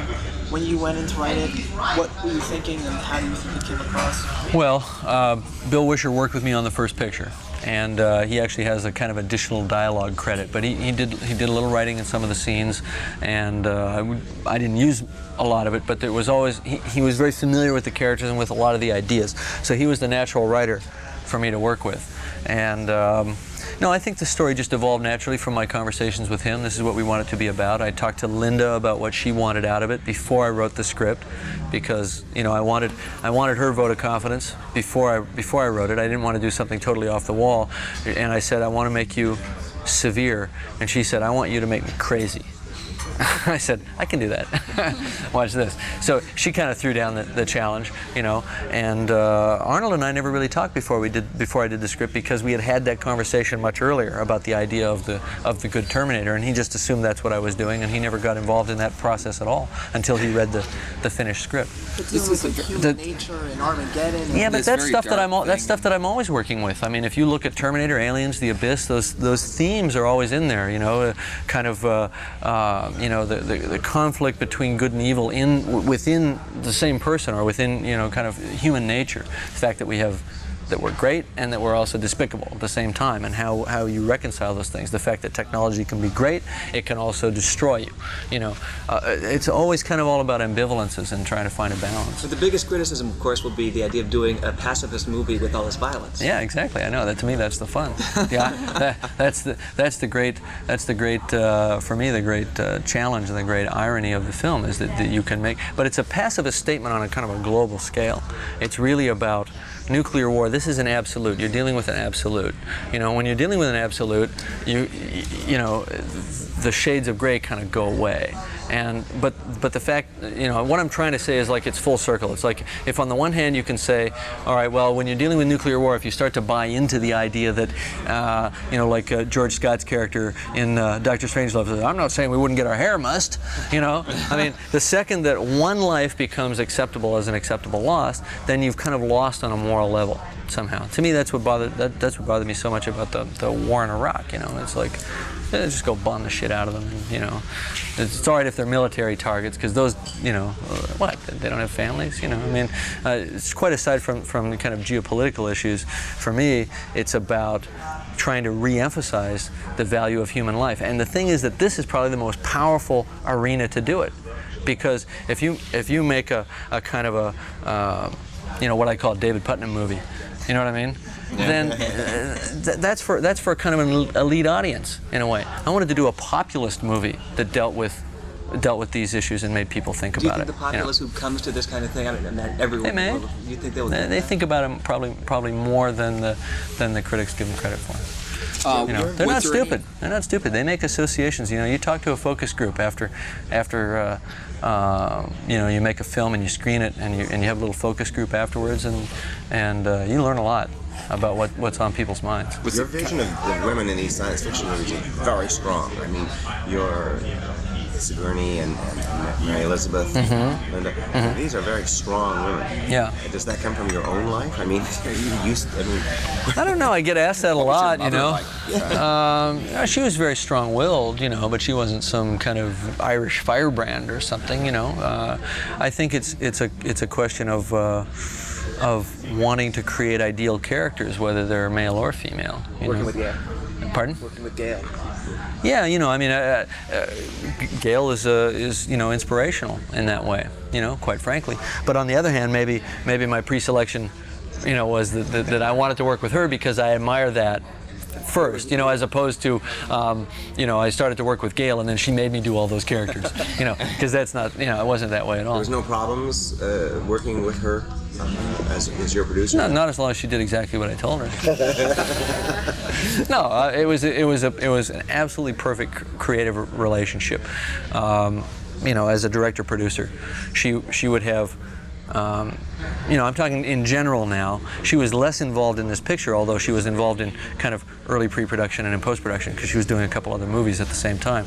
But it was a perfect creative relationship. You know, she would deal with the studio. She would handle the kind of the number crunching and you know, that whole side of it. And she would trust me to work on the set, and then we would talk over dailies, and you know, that would be the common ground. You know, so it was ideal. The cost of what? This movie. Price of eggs? With people talking about it being, you know, one of the most expensive movies ever made. Is that they should see that as a plus. It doesn't mean their ticket costs anymore. Did that, I don't know, add another level for you though? The film could not have been more stressful than it was if it had cost $1 billion.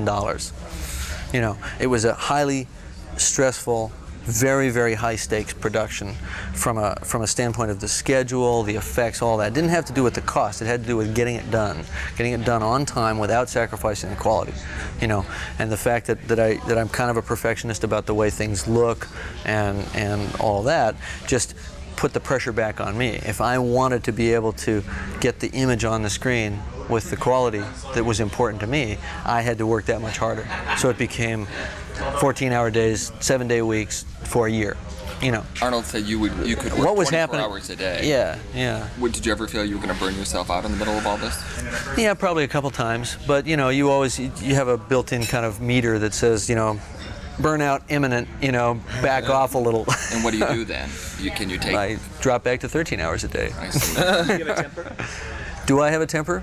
Yeah, but what most people confuse as my kind of general working methodology, they confuse that with a temper. You know, I try to keep the energy up on the set. I try to keep things moving. I've got a kind of a rap going all the time, and I like to create a sensation that, you know, people better have things right there, or, you know, I'll scream a lot? No. I use a megaphone. Okay. Just not too many years back. But yeah, I mean, everybody has a temper. I think I've lost my temper on the set once on The Abyss and once on this film. Not too many years back. And both were very justifiable moments. But I don't feel proud about that. I mean, you know, part of this job is maintaining a kind of icy control of a situation that constantly wants to fall apart into disorder. And you're always fighting a clock and trying to accomplish more than is humanly possible to accomplish. So, you know, there's a lot of energy, there's a lot of personalities, that sort of thing. I'm generally not particularly confrontational. If people come up to me and they've got a problem, I realize there's a problem, I'll take them aside, that sort of thing. And you know, but you know, I'm human. Any director's human, you know, and I defy a director not to lose their temper at some point or another. Are you good actors, director? I mean, can you get rid of everything and focus on the scene? I think so. I mean, I'm better at it now than I used to be. You know, as Arnold has worked on his acting, I've worked on my directing in that area, because the technology does tend to overwhelm. But I've always made that my mission. I've always tried to get the effects and the technology out of the way in pre-production, so that when I'm shooting, it's about the characters. But see, the writing is what lets me do that, you know, because I write the characters, I write the dialogue before I ever go on the set, so I know what they're supposed to be thinking and feeling, and I can be articulate about that. Well, you deal with someone like Linda, who's acting a long time. You deal with a 13-year-old kid who's never been before a camera. Yeah, it's an interesting problem. Yeah.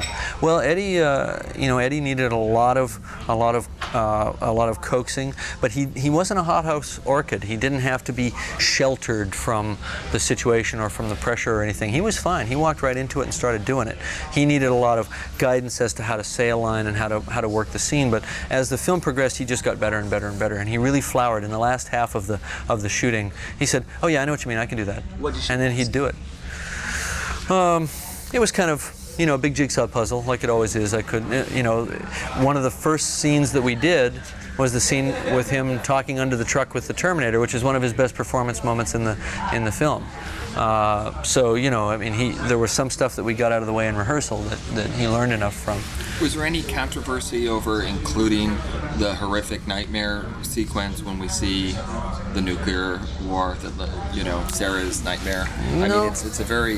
There was never any controversy really much about anything. Carolco said, yeah, we like this script, go make it.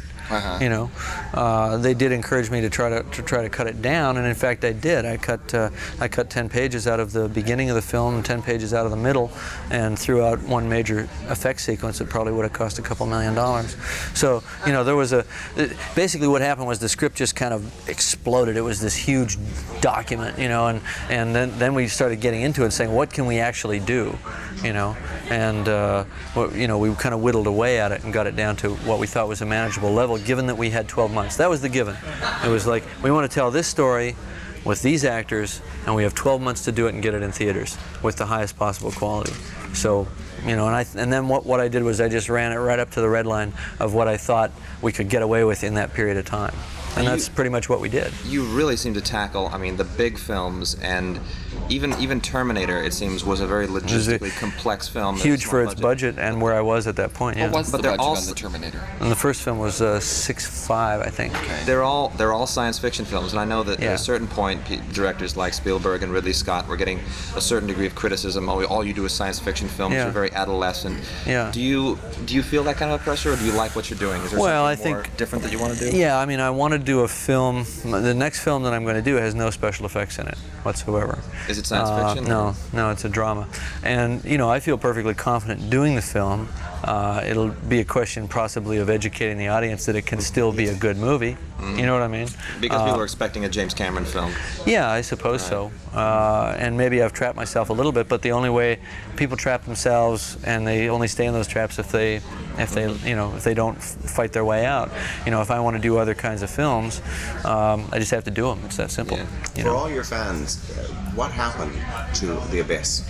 Why did it sink and that ending? Well, it didn't really sink. It just didn't. It wasn't a runaway hit. You know, the critics were ambivalent. Some loved it, some didn't. But it was the fans who didn't like it.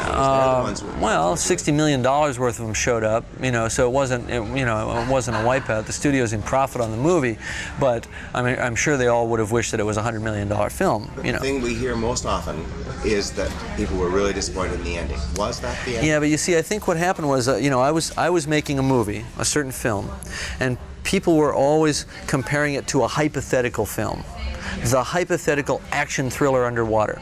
It was never really meant to be an action thriller. It was meant to be a kind of provocative, emotional odyssey set in an unfamiliar setting. It wasn't meant to be a gung-ho action thriller with the hammer down for the last 20 minutes, which I know how to do that. You know what I mean? That wasn't a challenge for me. To do that movie would have been much easier. Is really the irony of it from the way I look at it. I did that in Terminator. You know, the last 20 minutes of Terminator was pedal to the metal. Last 20 minutes of Aliens was, you know, pedal to the metal. That's easy, you know, or easier. Dealing with, you know, kind of complex emotions and themes is harder. So, you know, I always thought I was being like braver trying to do something that was different, and you know, you a little bit get dinged for it. But see, I don't see the film as unsuccessful because I knew I was doing something that was very difficult to sell to an audience, had no really strong stars in it in the sense of a megastar. I mean, I think Ed and Mary are fantastic actors, and they definitely have their respective followings, but they're not, you know, you're not going to, you know, sell out around the block for 5 weeks based on Ed's name, you know. So I was exposed in that sense, and I wasn't giving the audience what they walked in the door wanting. I thought I could seduce them down the other path, and I think that judging from letters I've received and from enough of the reviews and so on, I did that for some people.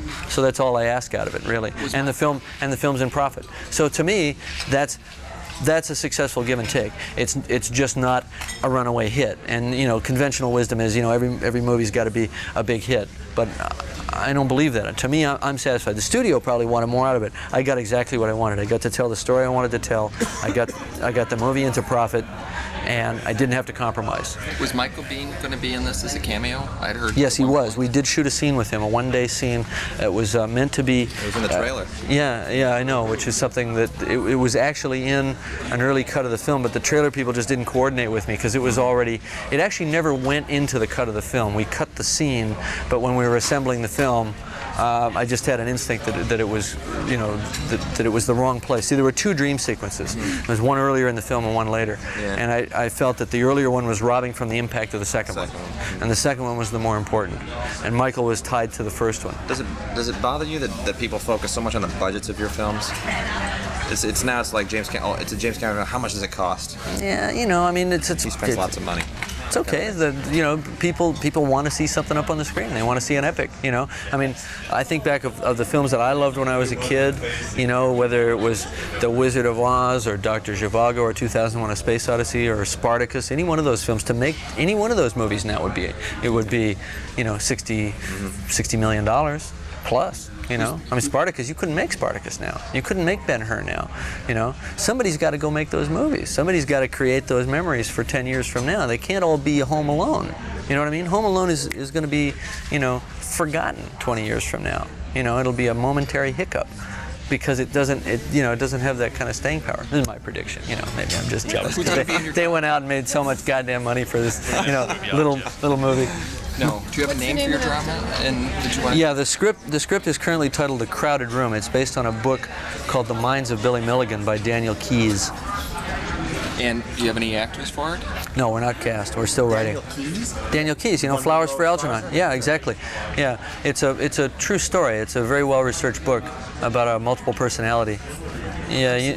What is the name of the story? It's not called Crowded Room as a story. No, it's called The Minds of Billy Milligan. Absolutely. Yeah, it's a phenomenal book. Such a strange journey. Yes. Yeah. That's what it's going to be a really interesting challenge. The thing that's challenging about it is that every cinematic trick I know is going to have to, I don't mean special effects tricks, but just basic filmmaking, is every one of those tricks is going to come into play to create this guy's subjective view of the world. Because we've seen multiple personality stories before, but we've never seen it from their point of view.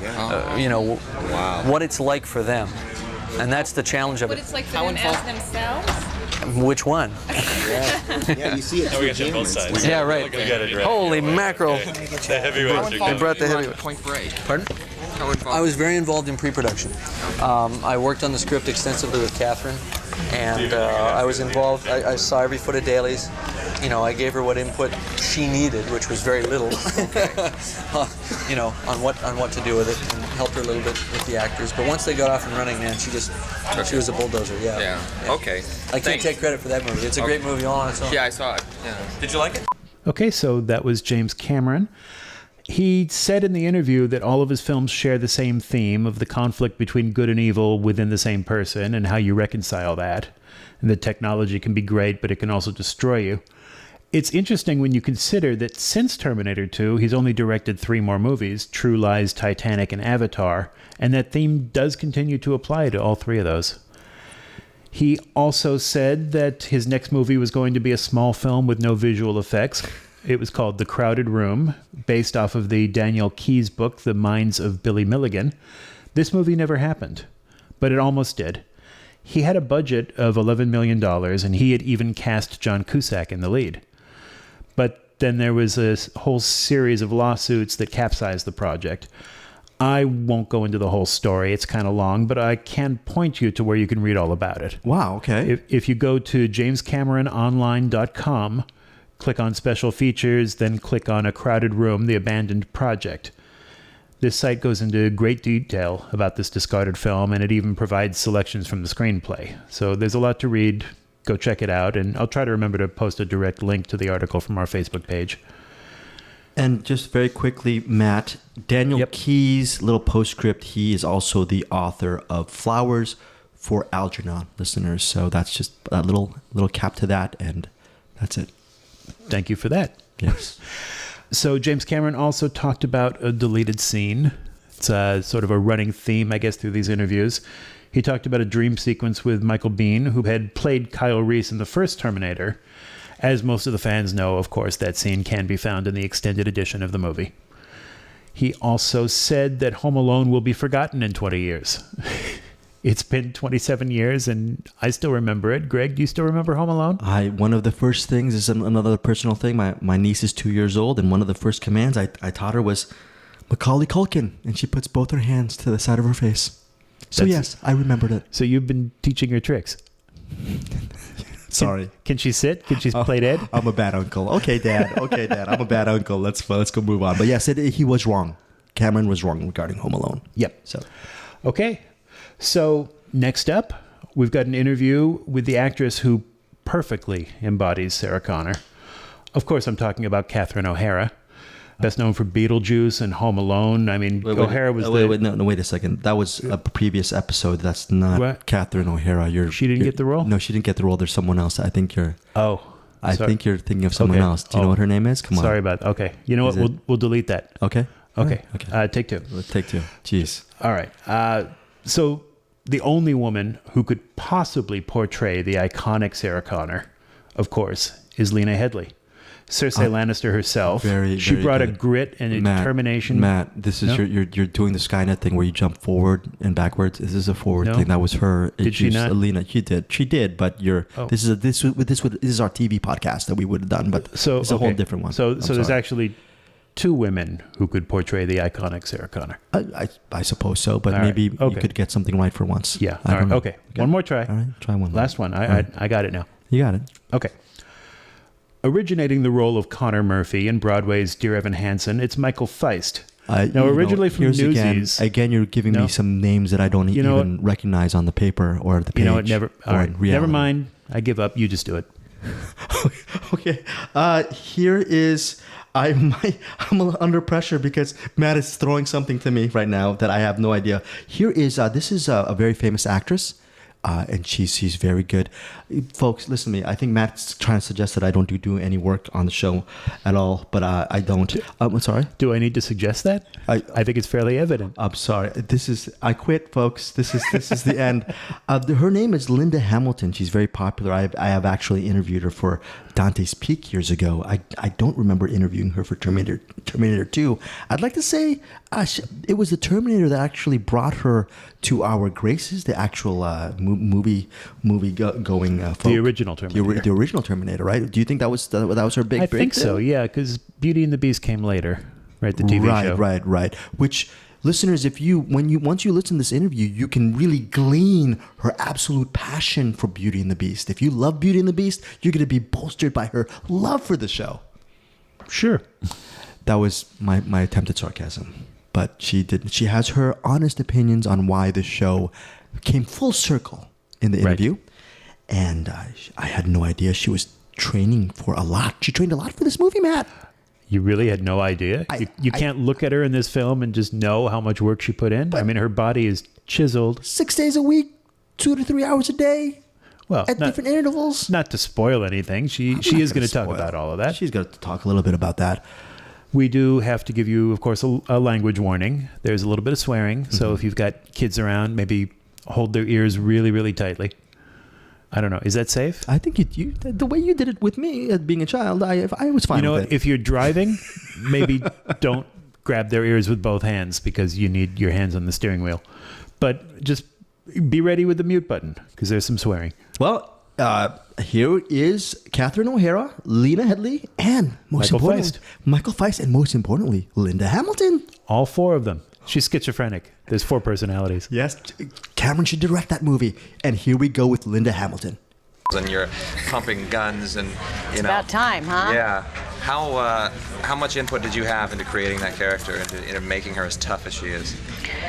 I wanted it. Jim wanted it too, so I can't take responsibility for it. But I certainly wouldn't have been interested in playing anything else. He wanted to make her tough, and you said make her crazy. Yeah. So we blended the two together, and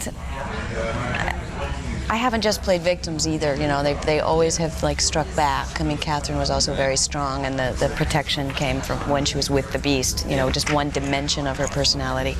But she took pretty good care of herself for the most part too. I'm not interested in just playing a weak woman, and I'm not interested in playing just strong women either. You know, I don't want to play the same thing over and over and over again. That's all. You looked fantastic in this one. I mean, you looked strong. Thank you. Perfect, great shape. What did you do? Did you do anything? Or was this Yes, no. I trained very hard with a trainer. His name is Anthony Cortez. If you want to write that down, I love him. I'm devoted to him. How many hours a day? Cortez with an S. I worked with him 2 to 3 hours a day, 6 mornings a week, for 3 months before we began. Then I worked with a military coach, a commando, an Israeli commando in the afternoons. But the body work was about 12 to 18 hours a week before we began, and then we had to reduce a bit. But once you get there, then you don't have to spend as many hours maintaining. We just grabbed him. You know, we stayed committed to the workouts every day. He came to the set. He hung around. I worked out at lunch when I couldn't work out in between scenes, and we just like kept hitting it and hitting it and hitting it. Free weights and aerobics. Free weights 6 mornings. We didn't take a day off. Commando trainer? Was that for weapons? Mm-hmm. Weapons, military tactics. What was he like? Like, what did he teach you? What was this guy? We have sort of a code of quiet about it. He doesn't like the attention. Really? Mm-hmm. Was he like a soldier of fortune or something like that? No. No, he's an Israeli. Mossad person in their. What does it do to your personality to work through all this military? It was hard. That was the real hard. I mean, the physical training was hard, but I loved it because you could look in the mirror and see the results after a few weeks. The other stuff was really much more difficult to define. I resisted it. The military mindset, sort of paring everything down. No room for the passionate, creative, emotional person. No room for anger. If you get mad, your gun jams, you die. You change mags, you clear the gun, you get right back, your eyes always on target. It was a whole different mind game, and it readied me equally and differently. And I really resisted it. There was a lot of, I wasn't comfortable with guns. I'm not comfortable with guns. I don't believe in guns, killing. I mean, they are, killing devices, and here I am, I had to become an expert with them and efficient. There was a great reward in that, in like putting my own stuff aside and moving on and doing the job. And I enjoyed that. I always enjoy the challenge of, discovering a part of myself. I still don't believe in guns for killing, but how good are you at separating the good. character from you? I mean, especially when you're training all the time. I mean, do you have any time to be yourself? No. Mother, I have a baby, so I took the time and had to create the time to mother my child, too. How old is your baby? 20 months. And can we ask the name? His name is Dalton Abbott, A-B-B-O-T-T. There's an anticipation from fans, for Terminator 2. Everyone's getting all excited. What about for you when you finally got this? Was there an anticipation for you to do this? And were you? And dread, some dread. I mean, I knew it would come back. The first one had been up to that point the most difficult and sort of joyous. Anything that is difficult to me turns into the most joyous thing too. I love being asked a lot of, because it just is the all-encompassing experience. We're all looking for it, It's really wonderful to be able to give yourself over to your work like that. I didn't know how it could be done when I read the script. It just overwhelmed me, and I had to read it 5 times before I even got a grasp of it. Just how it happens sequentially, what the story is, what happens when the tanker turns over on the freeway. I mean, just to get it set in my mind, and then it was pretty scary. But I've never felt as ready. What about? Or as changed. After it's all said and done, I feel actually changed by playing her, which is really neat. Who says there are no good roles in Hollywood for women? I don't. Was it a lot of negotiations to get you back into this? Did you have a list of like things that I needed? Yeah. No, not really. I mean, we walked away from it a number of times for the money. Always the money. Uh-huh. But no, there was never a lack of commitment to the role or what was written on script.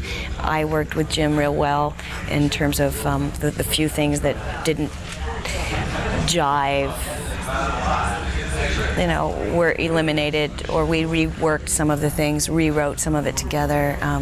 Little things, it was really essentially the movie was there on the page, but she was actually written even fiercer and tougher than you saw yesterday. And she has this great cathartic moment with her son, and then the next line it's just like, fuck you, fuck them, you stupid fucker, get on the floor, fuck face. It's like she doesn't change at all, and we had to take a lot of it down because she's just not a woman that is going, you can't go out there and try to create a character that people are going to relate to. That's not my job as an actress. It's just to do the character. But still, she was a little heavy-handed with the anger, and the more you try to get in there and make it work, the more we'd see we'd needed to take a little off. But the whole thing, it worked real well. Nobody had real different positions that they were trying to get in. We all were pretty much in agreement about what it should be. How was it with Arnold this time? Great. Was different in that I didn't really see, a little bit, not socially, but stores or at parties occasionally. I didn't work with him much in the first film because he was never really on screen with me until he becomes the endoskeleton. So. And that wasn't Arnold. Right. That wasn't Arnold. So this time we were treated to each other's company a lot more, and he's fun. He's great. It's great to just sit back and witness the way that he runs his life. We both had babies. My vision was that we would all be on the set and our babies would be playing together, and that of course didn't happen, but he's very generous. He lent me his gym. I worked out in his gym on his equipment whenever I could. On location, he takes a gym with him wherever he goes. It's full facility gym that, he would always get me the key. Did he play jokes the use of on his you? Plain ones. Oh, really? He's a generous man and certainly a good person to work with. Did he play any jokes? And we were very competitive, very funny. We just had a good time. Now, did that help being a mother in developing the role and creating that sense of bonding with the boy? And yeah. That had to have given you an edge. The impact of actually having a child is definitely important in playing a mother. We can all guess at it. I played mothers without being a mother before. But the minute I had my baby, I just wish I could have taken all of those back and played them again. It changes you. And I'm glad that I had my son to teach me the preciousness of life, the real preciousness of it. Are you just married? An innocent little thing, and it's an empty canvas. And, it's a wonderful thing to witness. No, I'm not. I was. So you're divorced now, then? Mm-hmm. Okay. And Beauty and the Beast, of course, spawned this whole cult. Yes. And it was fought for and everything. Is there going to be anything more to it? Not for me.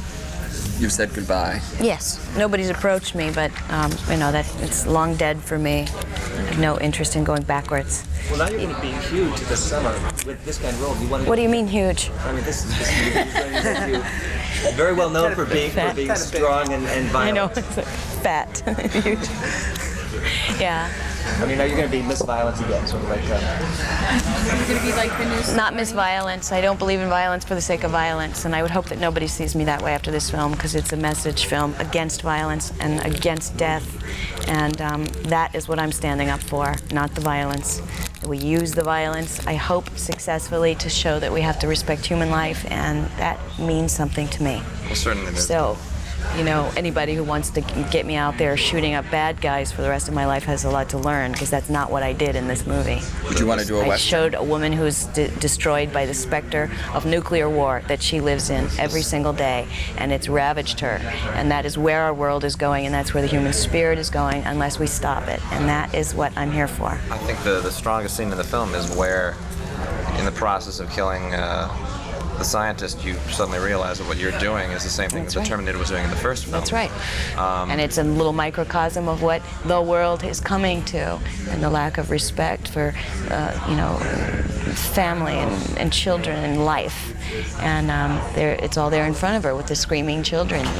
What makes them any different than her own son or the rest of the world? We're all children. We're all God's children. So it's a hard moment to play. Now, you've done a lot of television over the years. I remember there was one series which I liked a lot, King's Crossing. A long time ago, I liked it a lot, and it was canceled after like 6 or 7 episodes. And then Beauty and the Beast, highly praised, loved, a cult following, but like so many shows like Star Trek, it just got canceled and taken off. Do you have any feelings of bitterness towards television because you've been so successful in films, but those television shows haven't quite worked? No, I'm happy to just go along with whatever comes up for me. The TV series was hard because the character did not evolve and change and grow, and I learned my lesson. I mean, I would like to have the creative input if I ever went back and did it again to really make a difference. I can't say that I wouldn't, but I have no desire to now. I would do not now in my life, but I mean not immediately, but I think a sitcom, if it's balanced and well written, is important. And I would love to do comedy. I would love to do something that's family oriented like that in terms of the hours that one puts in. As a mother, I'd like to be able to arrange that so that I could be available to my son to mother him. So that that would be fun. How about more television movies? If they're valid. I mean, anything that says something that I think needs to be said, I'd happily participate in. Do you know what you're going to do next? Or that challenges me as an actress. I mean, I've done some really good roles in terrible movies, and I have no regrets. Yeah, I thought the Secret of the Red Bedroom was a surprising performance and a very silly. Yeah. It used to be called Sexpionage. I mean, it was called Sexpionage before I got in. Then it was called Elena Project, and then it became, I don't know, Soviet sex slaves or something like that when they released it on video. I mean, it can be embarrassing. I've done some embarrassing movies, but the work holds up. I don't mean that I'm always good, but there's still something to be said for the experience and what I gained, and I'm real healthy about that. I just don't have much expectation. Excuse me? Just called Sexpionage, Soviet sex, and more sex. What were you going to say? Have you been bad in something that you are embarrassed about? I've had bad scenes, yeah, where just the words wouldn't hold it up, and the performance couldn't possibly come out of the words. And what do you do? Are you vulnerable while you're performing the scene? Sometimes, yeah. Yeah. What about working with Furlong? King Kong Lives was horrible, I mean, what did we get? We got the biggest blue screen in the world. This is what we're supposed to go away saying, well, at least I got to work on the biggest blue screen in the world. We saw nothing. I mean, you fill the whole thing in with your imagination, and you believe in what you're doing. I always commit. I never just step back and say, oh, this is a shitty movie, I'm not going to do my job. So it hurts, and I go, oh. I mean, there have been many years where I've sat there and said, my career is going to be over when this movie comes out. And then you know that your career doesn't end, and quite often you learn that what you hate and what doesn't feel like it's working, you go to dailies and you say to people, don't watch this one because it's terrible, and you can't tell it between the other ones that come before and after, as personal as it feels. So, you learn to sort of step back and get the distance. But then you see Lady Kong up there batting her eyelashes. The minute she sees King Kong and go, it's over. I mean, who could ever believe this movie? It's absurd. I saw it once.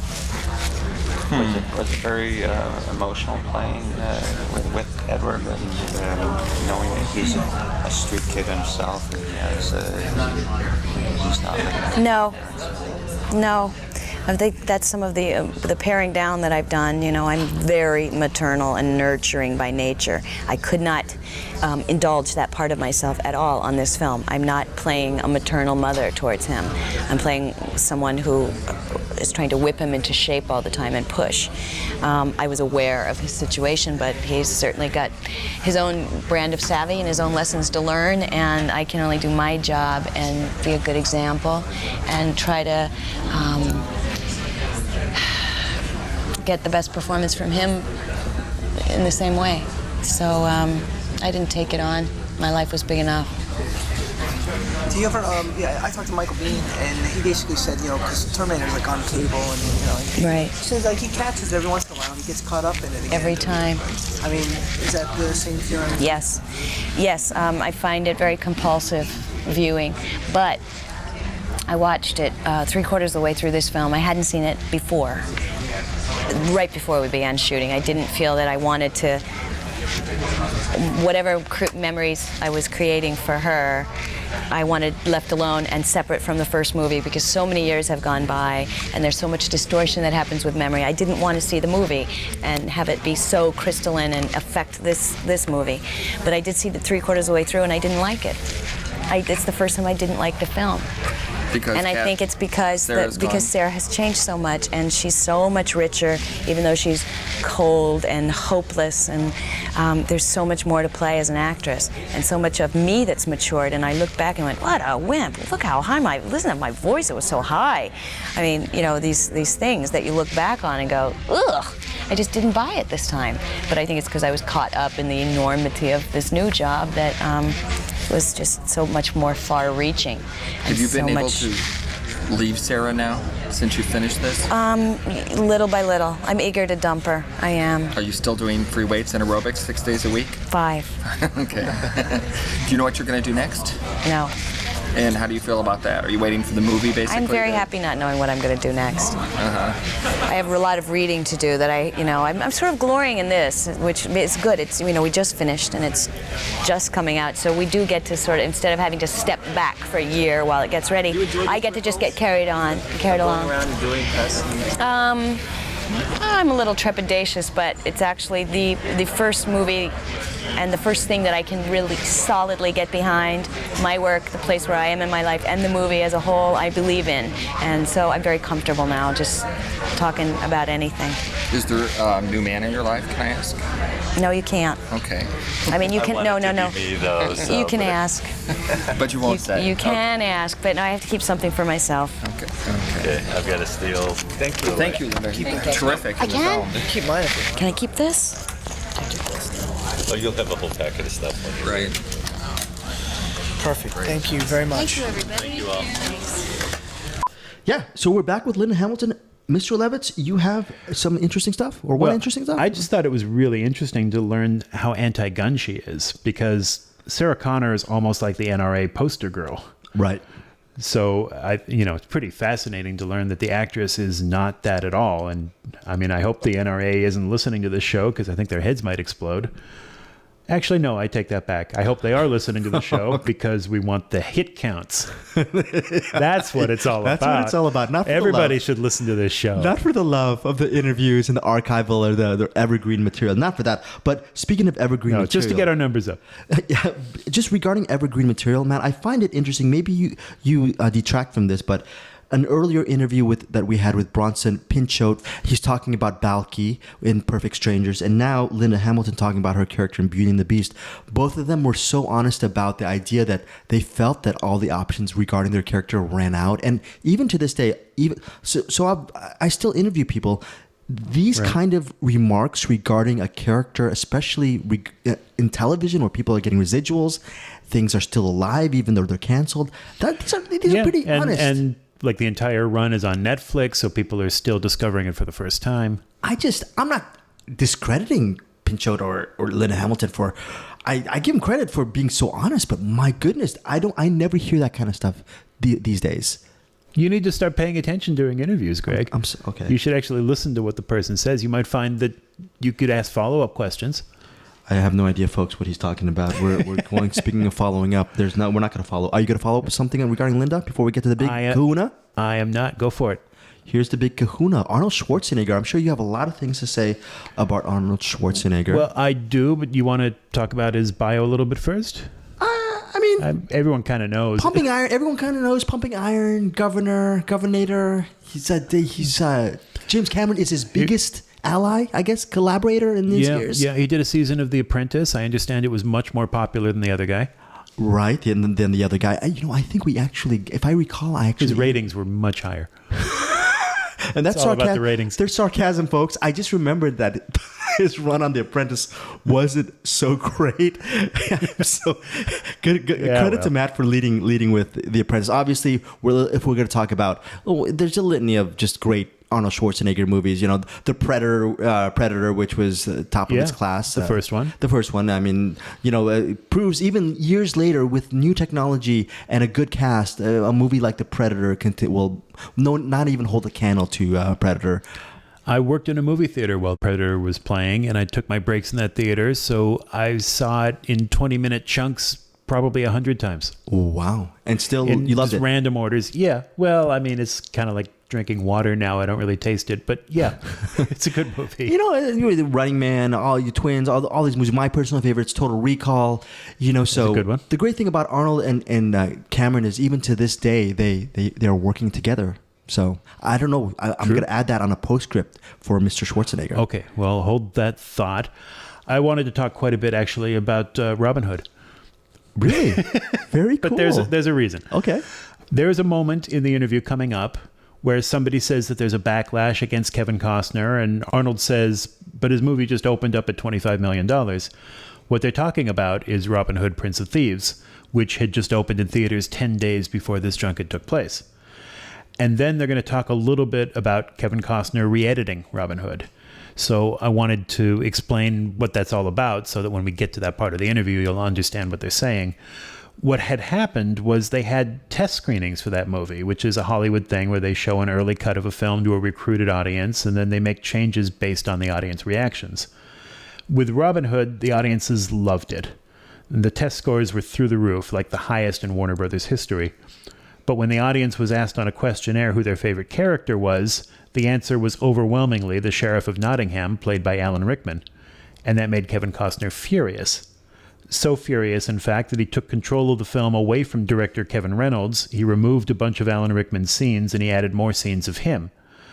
And he also made some other weird cuts. I remember reading about them at the time. Like in the story, in the original version that had been shown to the test audiences, Maid Marian didn't like Robin Hood for the first half of the movie, but then that changed when she saw him bathing in the river, because she saw the scars on his back from all the times that he had been whipped. Seeing that made her realize that he had been through hell, and that made her soften her opinion of him, and from that point forward, she started to treat him with respect. Well, after those test screenings, Costner went into the editing room and he changed that scene. He took out the shots of the scars on his back and he replaced them with close-ups of his bare butt. So now when the movie cuts from his butt to Marian's eyebrows going up or something, the meaning of her reaction is completely changed. Now it's no longer about her sympathizing with his pain. It's about his sexy ass making her horny. He's a great editor. So when her hostility towards him softens in subsequent scenes, it's no longer sympathy and pity, which is how it was written and how it was filmed. Now it's because she wants him. Anyway, Warner Brothers screened Costner's version of the movie to test audiences, and the scores weren't nearly as high. They didn't like the film as much as they had before Costner had changed it. But this is what their superstar wanted, so that's the movie they released, and that's the only version we will ever see. Hooray for Hollywood. Anyway, this is sad. Yeah, we're not listening to Robin Hood interviews today. It's still Terminator 2, but Arnold talks about this a little bit, so I did want you guys to know the background. Yeah, that was interesting. Okay, I got nothing else. That was very, very, very enlightening. I have a really interesting postscript that you probably know, but... Well, we'll get to that. We'll get to that. When it's time for a postscript. But you know what it's time for right now? I do? Arnold Schwarzenegger! Here we go. I like the falsetto. All over the place, and they never get anything going. With print, I mean, you can have much more back and forth conversations. With radio, exactly, yeah. And so that's why I always like the radio separate. I will promise you I will give you time, okay?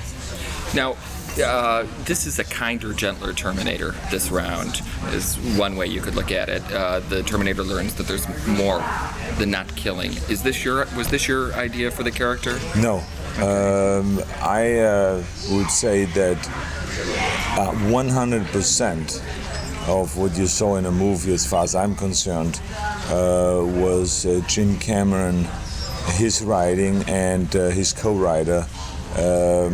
When I because we have discussed many different ways of doing Terminator 2, those discussions went on since 1984 when we did the first one. What would a Terminator 2 be like, and what would a sequel look like, and all those things. And different ideas came up, but the final version was this particular one, which I read on the way to Cannes last year when he gave me the finished script. And of course, then it had to be kind of shortened because it was 140 some pages, 150. But in any case, that's pretty much what they came up with. So I had, in that case, no input whatsoever. Okay. So this doesn't reflect a change in philosophy No. regarding high body count?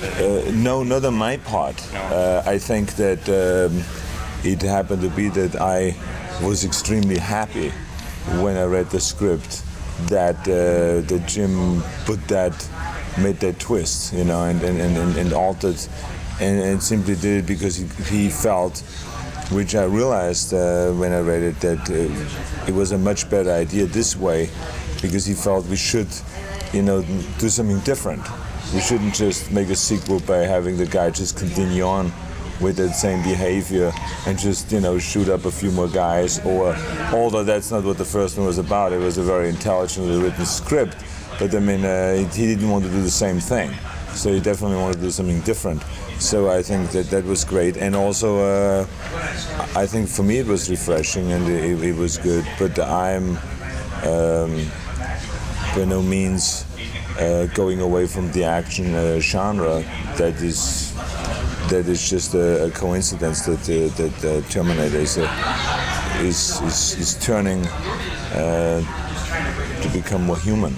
Were you surprised at the reaction to Kindergarten Cop, the different organizations that were speaking out against you? Well, first of all, there were not different organizations speaking out. There was one claiming that they have 200 organizations or something behind it, which I know them very well, and no, I was not surprised at all by it, because whenever you try to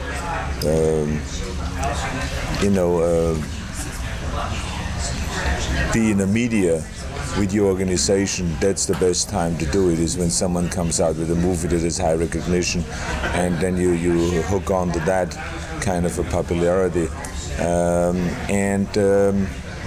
But organization or no organization is, for me, not the point.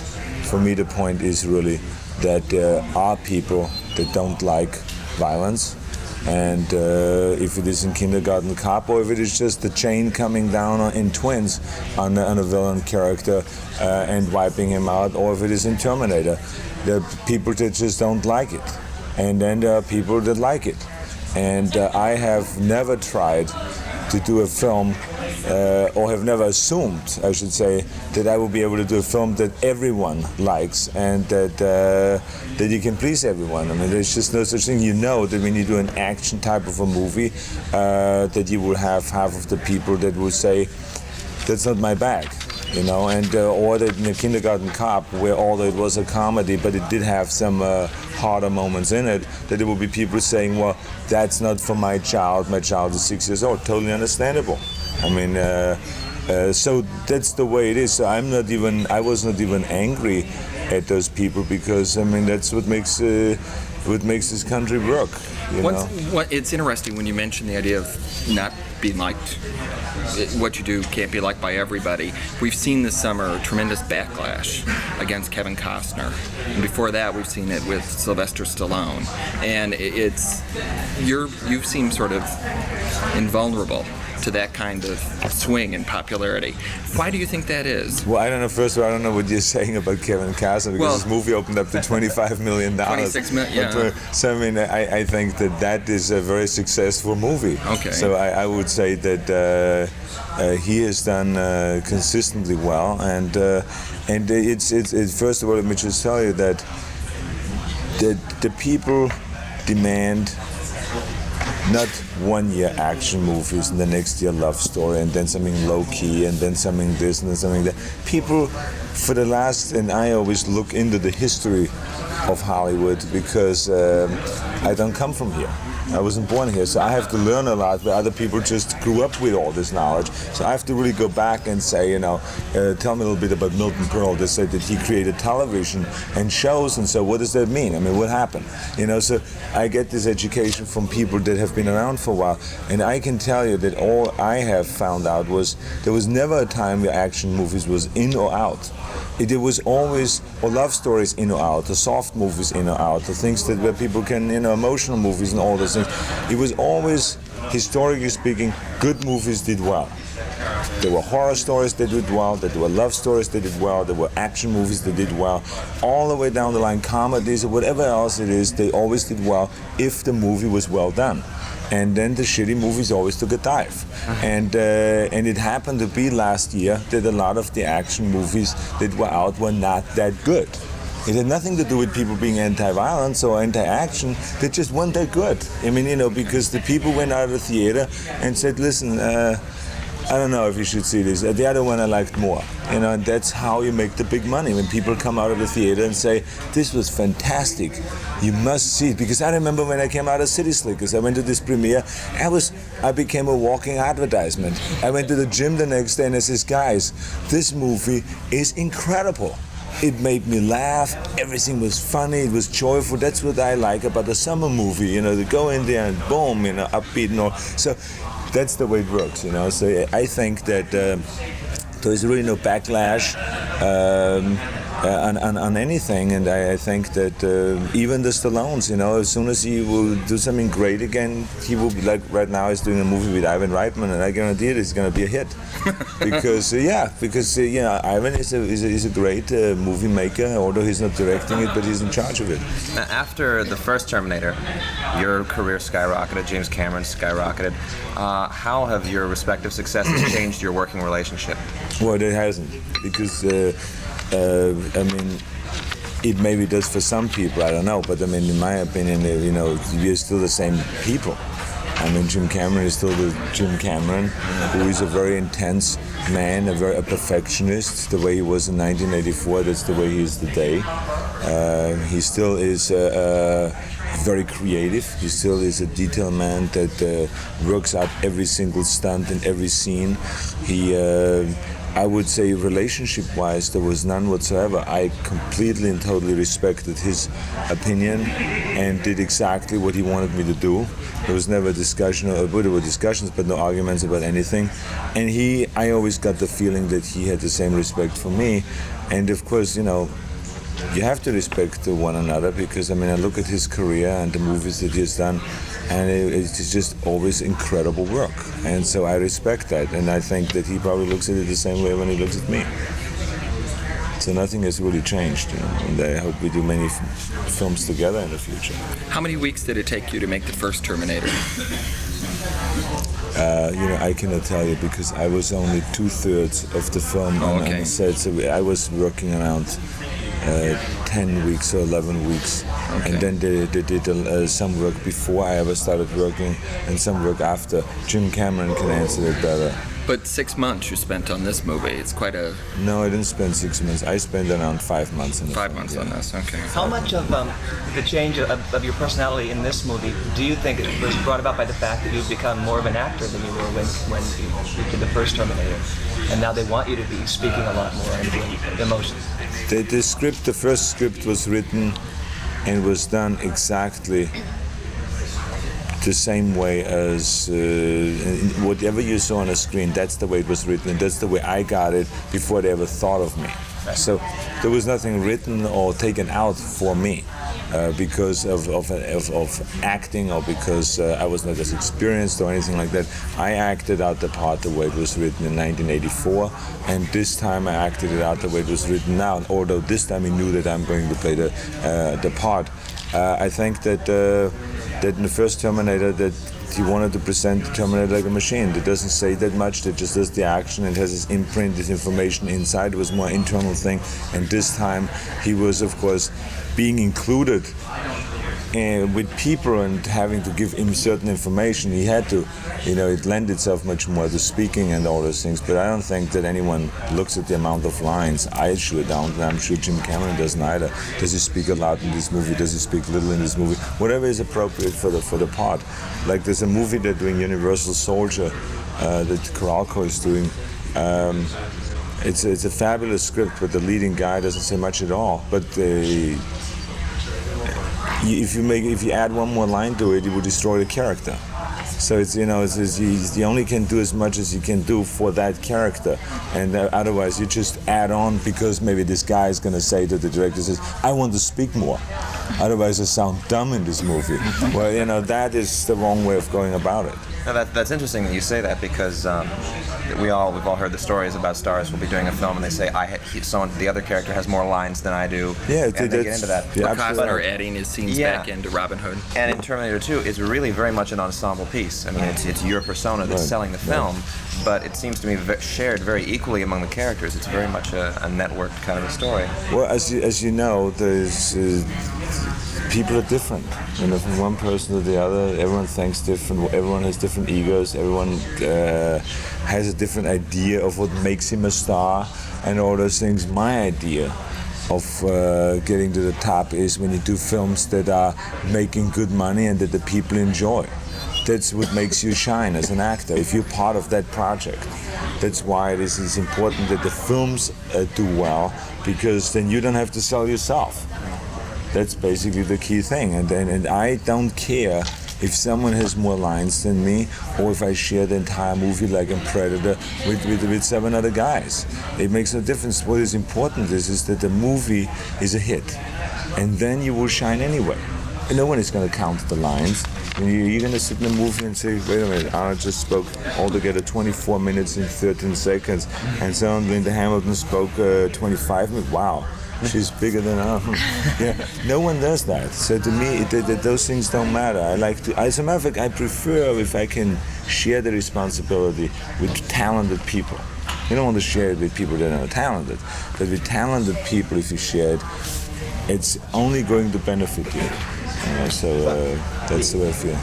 And I suppose this is to go to Jim Cameron, but the humor that's in this one is definitely Arnold. I mean, that's... Well, you can write. First of all, you can ask Jim Cameron that if he specifically, I never even asked him that if this was written specifically for me. But certain things like that, when we did the high five and all that was made up on a set right there, because we tried just to figure out how do we show affection and that there's something clicking. We would try different things with hand things and playing games and this and that's the one that I think that Eddie became most enthusiastic by is the kind of when I pulled away. We played a few times before we ever rolled the camera, and there's going to be 5 high and 5 low, and then I pulled the hand away. He almost fell on his nose, and Jim said, "That's funny. They would let him do that to you." And I said, "Yeah, that's funny. The machine, he doesn't expect that he pulls away." And then I pretend like I'm falling over. And so we just turned it around. And this is a trick that I learned in Kindergarten Cop. I mean, every kid out of the 30 kids came to me every morning and says, "Give me 5, Mr. Kimball." And I said, "Okay." And I said, 5 high, bang. And he says, 5 low. Too slow, and they were laughing and giggling for hours about that. They pulled this trick on me. So I said to myself, maybe I can do it with Eddie, and he gets a kick out of it. They said in the production notes about the uncomfortable makeup that you had to wear as the machine just starts disintegrating, and they said that it took hours to put on, and you had to wear it for like 35 days or something in filming. Can you talk a little bit about that? Well, whenever you read a script and you get to that page where all of a sudden you read about stage 4 and stage 5 and stage 6, and you start wondering, what does that really mean? So you add this. So since Jim Cameron was sitting literally next to me when I read the script on the way to Cannes, I said to him, I said, "Jim," I said, "what does this mean?" And he says, "Well, first you will da-da-da-da-da-da." And so he started telling me how things fall apart on the body. And when he got to stage 7, he was explaining to me that you only have one arm, so you have to tie your one arm back, to the back, you will have this thing, this piece of metal on your knee, so it looks like, you know, the meat is gone basically from your knee, and you will have, you know, half of your face will be gone, so the skull will look out of the metal, the skull. And then he was explaining to me, and I said to myself, I remember from the first one how many hours that took. And but you know, it was one of those things that you just hoped that he gets it all in as few days as possible. But of course, it was a long sequence, and especially those were then the action sequences, and action is not being filmed from 1 minute to the next. I mean, the action just, I went sometimes to the set where it took 6 hours to set up, or 7 hours, where I only shot, you know, for 2-3 hours, and then we had to rip it off again, all this stuff. So it was difficult. And so you invent all kinds of things. You listen to comedy tapes and to do music, and you have someone read out loud to you because you cannot open your eyes, and read the paper literally from the front to the back while you're sitting there. So at least do something while you are going through this thing 4 hours every day. And get foot massages and all, you know, just try to entertain yourself with something. And of course, the makeup team are very entertaining guys, anyway, good friends.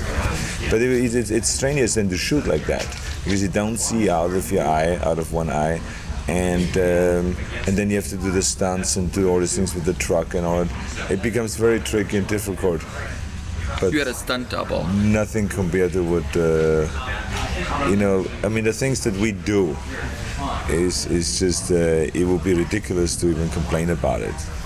Because if you just look at the work some people do, you know, in coal mines, and or when every time I just looked at this television set and I looked at Saudi Arabia and those guys in that heat down there with that uniform on, and then going and fight that war and all that, and I said, what are we complaining about? I mean, this is just so stupid, you know, when actors have those tandems and they complain about their work and the stunts and all this is nonsense. Did you, you had a stunt double for a lot of your stuff, and you said Cameron's very careful about the danger involved and not, you know, but it looks incredible, the movie. Was there any, were there things where you were injured, or was it ever dangerous for you? I mean, you know, you get your little burns, powder burns and stuff like that, but I mean, nothing, I was never injured, no. I think he split it up really well between the stunt double and, I should say, stunt man, then a stunt double where the camera gets closer to the scene, and then me, you know, so it was really split up well. Okay, and by the ending, are we to take this that there will never be a Terminator 3? That I don't know. I mean, I couldn't tell you that, because I think it was shot that way that there's never Terminator 3. You know, I don't think. The thing is that when we did the first one, when we did the first one, no one thought of doing a say. There was no discussion until the movie came out.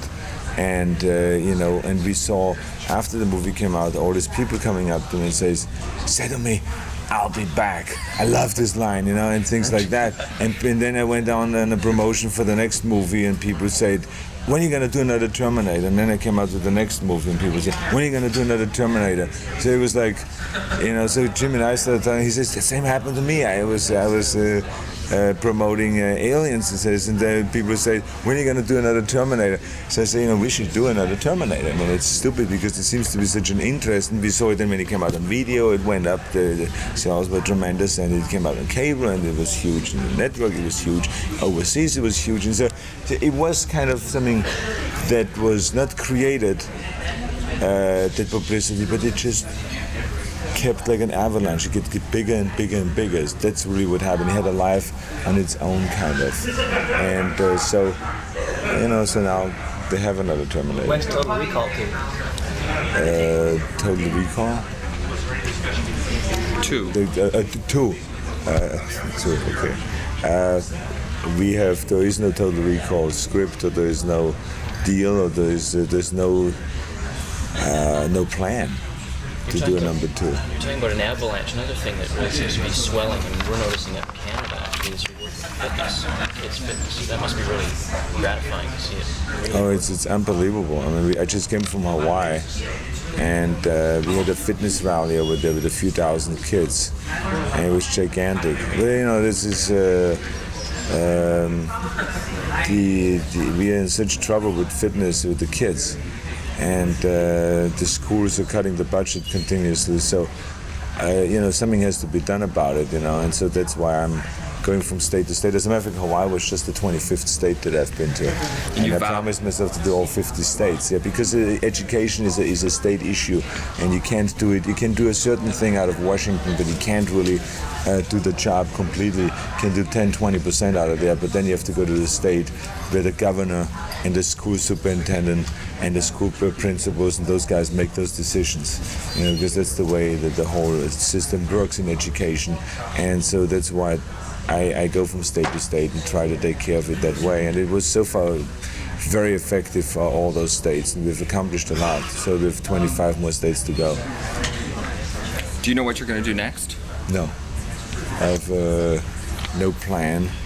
So the first time in a long time that you haven't. No, as a matter of fact, after Total Recall, I didn't know yet what I'm going to do. I remember I started, after I came back from Total Recall, we started getting into talking about Kindergarten Cop. That's when I got the script. And the deal was then made in February, following February, which was like 6 months after Total Recall.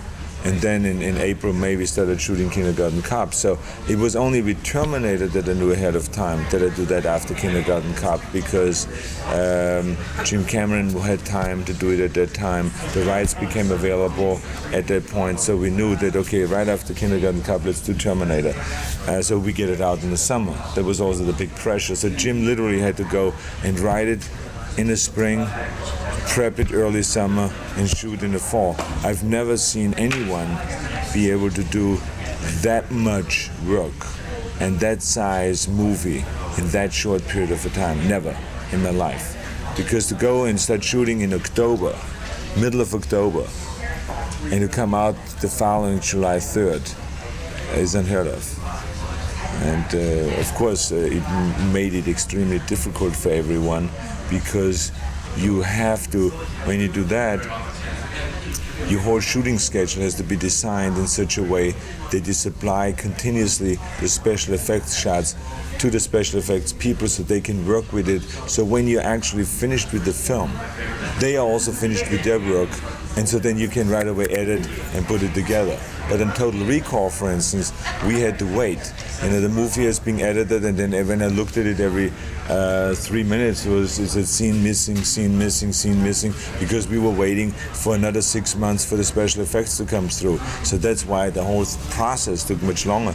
But it just takes more money when you do it the way we did it on Terminator, because everything has to be speed up and rearranged, and you can't quite shoot the way it makes sense, but you have to supply that studio, and at the same time you have to always gear everything towards, okay, we have 1 month's time for scoring, we have 2 days time for looping, we have this time. It was a very tricky thing, and they did it. I mean, only Jim Cameron can do that, because he is willing to work 24 hours a day without sleeping. What about the fights with the Terminator 2, which seemed to be so many special effects? How did those work? Were you really there with Robert? Oh yeah, we worked on the fights together with Robert Patrick and with the stunt coordinator and with Jim Cameron. And as a matter of fact, those were the fun scenes to do, you know, because crashing into those walls. I mean, talking about an ego boost. Imagine that you throw someone into this wall and the wall caves in. So God, I must be very strong. I mean, it looked so real and so believable. Have you scaled your body down? No, I've been weighing around 215, I would say, for the last few years.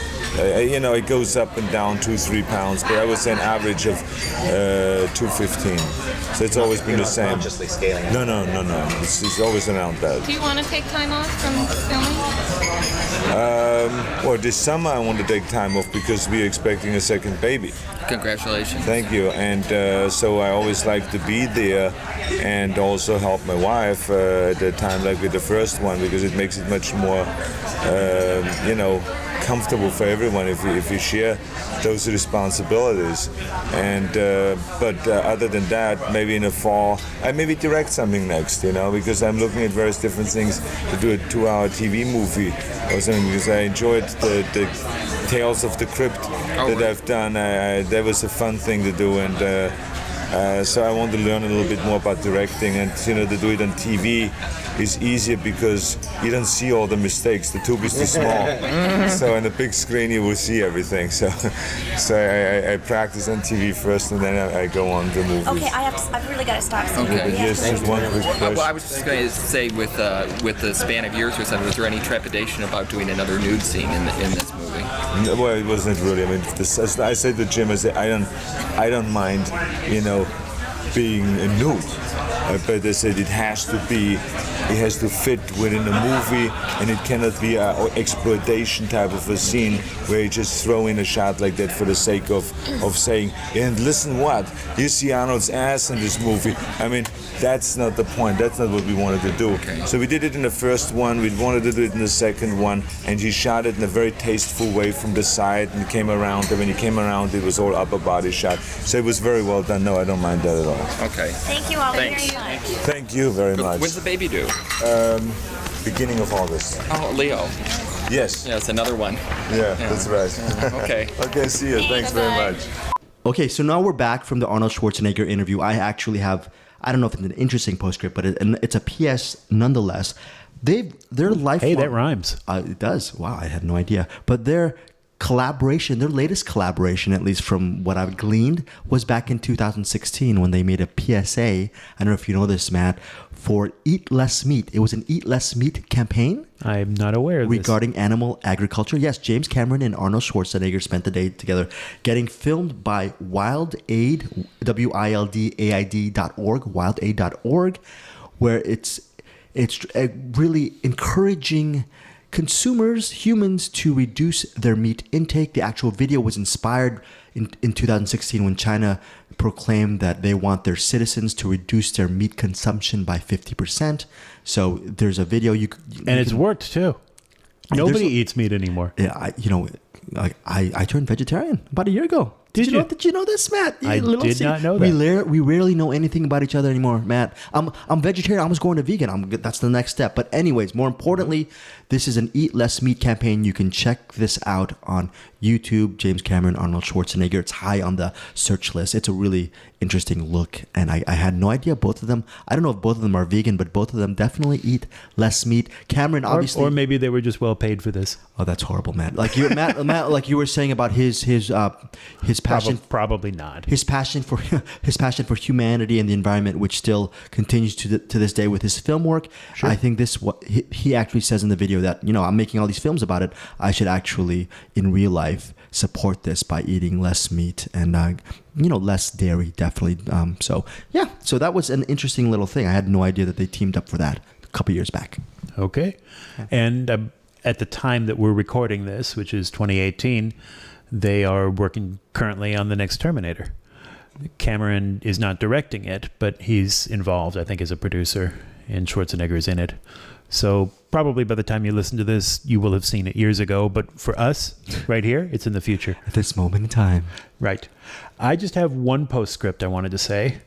At one point in the interview, Arnold referred to a movie that Sylvester Stallone was doing with Ivan Reitman, and he said it was guaranteed that it was going to be a huge hit. The movie he was talking about was Stop or My Mom Will Shoot, which Reitman produced. He didn't direct. That movie earned a total box office of $70.6 million, which is not a complete bomb, but not exactly a blockbuster either. Stop or My... Really? Yeah. Oh, I had no idea. What did you have no idea about? About Stop or My Mom Will Shoot. I thought it was a big bomb, so... Oh, it was modest. Oh, very interesting. It wasn't a hit. Okay, very cool. I'm sure Stallone fans remember it well. You know what I'm going to remember well? What is that? I was going to say something stupid, which I usually do. But I will... I think that's a given, Greg. It's a given. I'm excited that this was as iconic as this movie is. Do you have any postscripts regarding Terminator 2 or anything? I'm good. I'm a film noir fan. You're always more insightful than me, Matt, but I hope to bring a little bit of heat for the next LA-based movie. I don't think we can tell anyone. It's confidential, right?